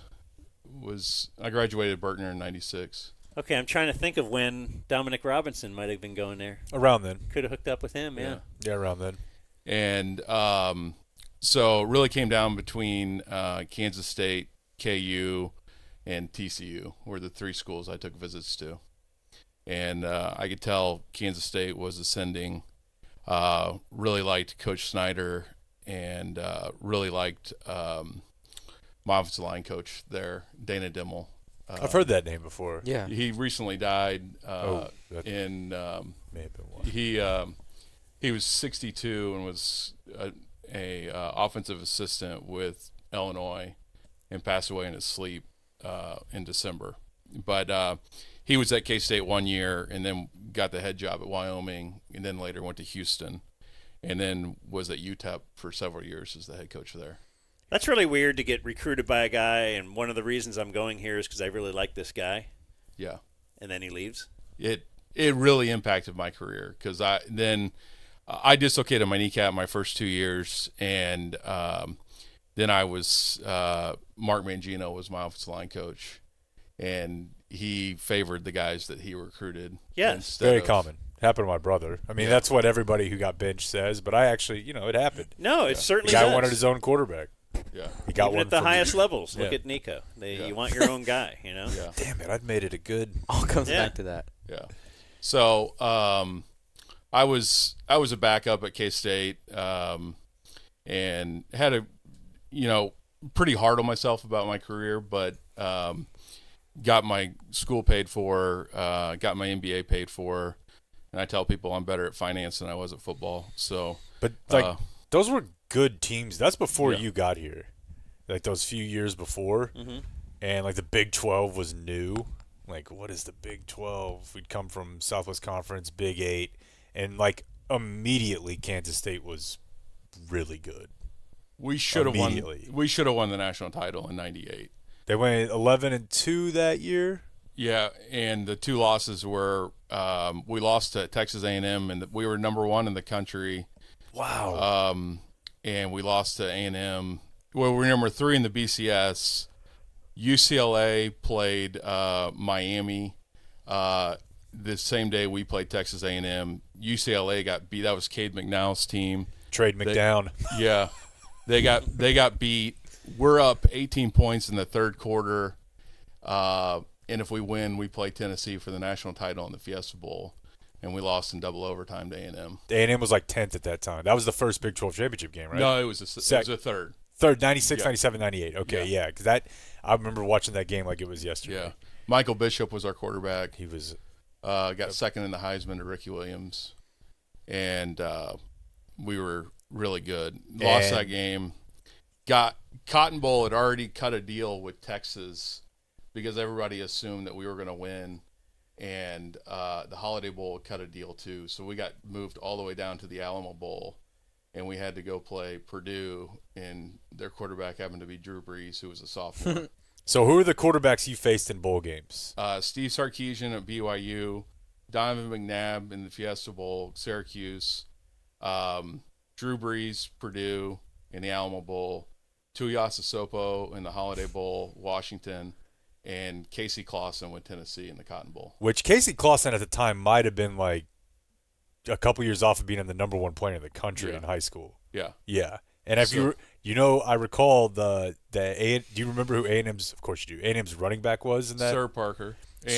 And Dante Hall. Dante Hall, yeah. When Dante Hall was still a running back. I God, talked was to a fun Dante. time. I went to a Chiefs fantasy camp, and I talked to Dante Hall about that game. Really? Yeah, and he was giving me shit. Yeah, he went. This is just like my. Is that the era. human joystick? Oh yeah. Yeah. Yeah, he was a running back most of the time. But I got to play in 2 Cotton Bowls, which was pretty special because I grew up going to the Cotton Bowl, Fiesta Bowl, Holiday Bowl, and Alamo Bowl. So. And somehow you decided to just stay living in Kansas. Kansas City's a great place to raise a I family. like it. It's not nearly as fucking hot either. Yeah. Yeah. There is that. Not a lot of good Mexican restaurants. No, that's Chewy's just closed. They had 3 locations. That was the best Mexican food we could get, and they closed. Yeah. I think people in Kansas City don't know what good Tex-Mex is. We used to have a Mi Casina And the Plaza, Country Club Plaza, just got sold, and Ray Washburn bought it, who owns Highland Park Village, and rumors are we're going to get a Me Casino. You got a Whataburger now, though, right? Yes. Patrick, yeah. How about the influence of Mahomes that he's just like, build a Whataburger up here? Oh, really? That's why? He bought in. He's like an investor. That's awesome. I want in on the Kansas City rumors of what's coming. Hey, Me Casino maybe coming to the Plaza. That's big news. Yeah. So. Well, thanks for being here. What do we have any business we want to? I got a couple gifts. Okay. When are you going back to Kansas? Wednesday. So this is nothing special. Hold that for him. Yeah. Nothing special, but this is Dan's. I love not special things. Oh, heck yeah. KC sauce? Kansas City barbecue. You want some of this? Oh, wow. This is good stuff. Oh, French nice. fry seasoning. Yeah. Joe's Kansas City. I'm in. Nice. Thank you. Yeah.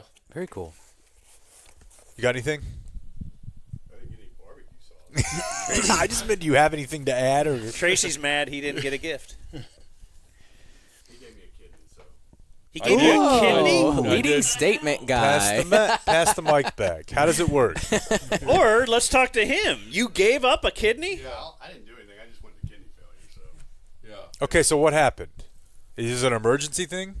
No, it was. He called me in April of 2018 and told me he had kidney disease and that he needed a kidney. And just like that. Yeah. Like it's a weed eater. You were like, man, that sounds tough, man. Yeah, I don't know. Yeah, and I know a lot of people you could call. You is so December of 2018, yeah, we in Medical City donated a kidney. So you're both like, I don't know how the organ transplant works. It's just right out and right in. Like you're in the same room. Operating room. Oh, you are the same. Wow. Well, actually, I think we're in this operating room next to each other. But you're not like different floors. It's the whole process is collabed. Oh yeah, I guess that's true. So you gave him a kidney and a sit-in? You had to pay for the sit-in? Yeah. What are the ages here? What are the ages? I'm 48, and he'll be 52 in November. Okay, so were you a little remit? 53. Like, was he beating your ass growing up? And he could still beat my ass. Okay, but that's what I mean. Like, were you almost like, I don't know if I want to give him this? Payback. If me and my brother were one, so listeners, I'm 6'6", 270 pounds. He's 5'9", 165 pounds. If we were one, we would have played in the NFL, but we weren't, so we didn't. Listen, dude, I've been saying that. I'm like, look, just somebody a little more conservative with the ball. Same parents? Yep.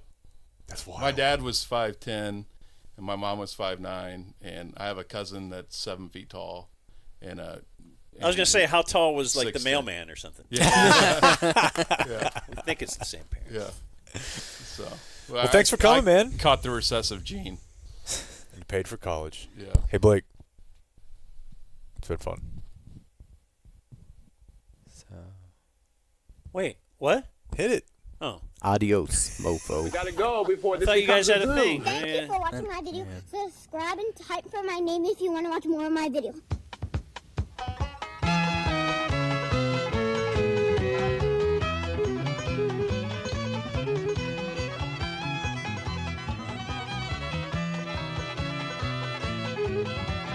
More than just an idea, more than just a dream. The spirit of adventure gave birth to a team. They brought them down to Texas and gave them a new name. And ever since that time, they just haven't been the same. Yes, they're called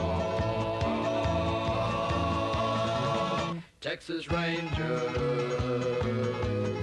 They've grown with the Metroplex, they've made a lot of friends. Yes, on and off the field, they're the World Series in Texas will now be here at last. All because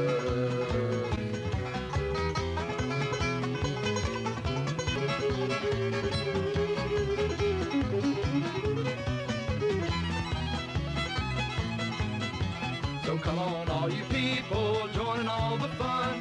Be part of something where you are number one. Let's all get together and get behind our team.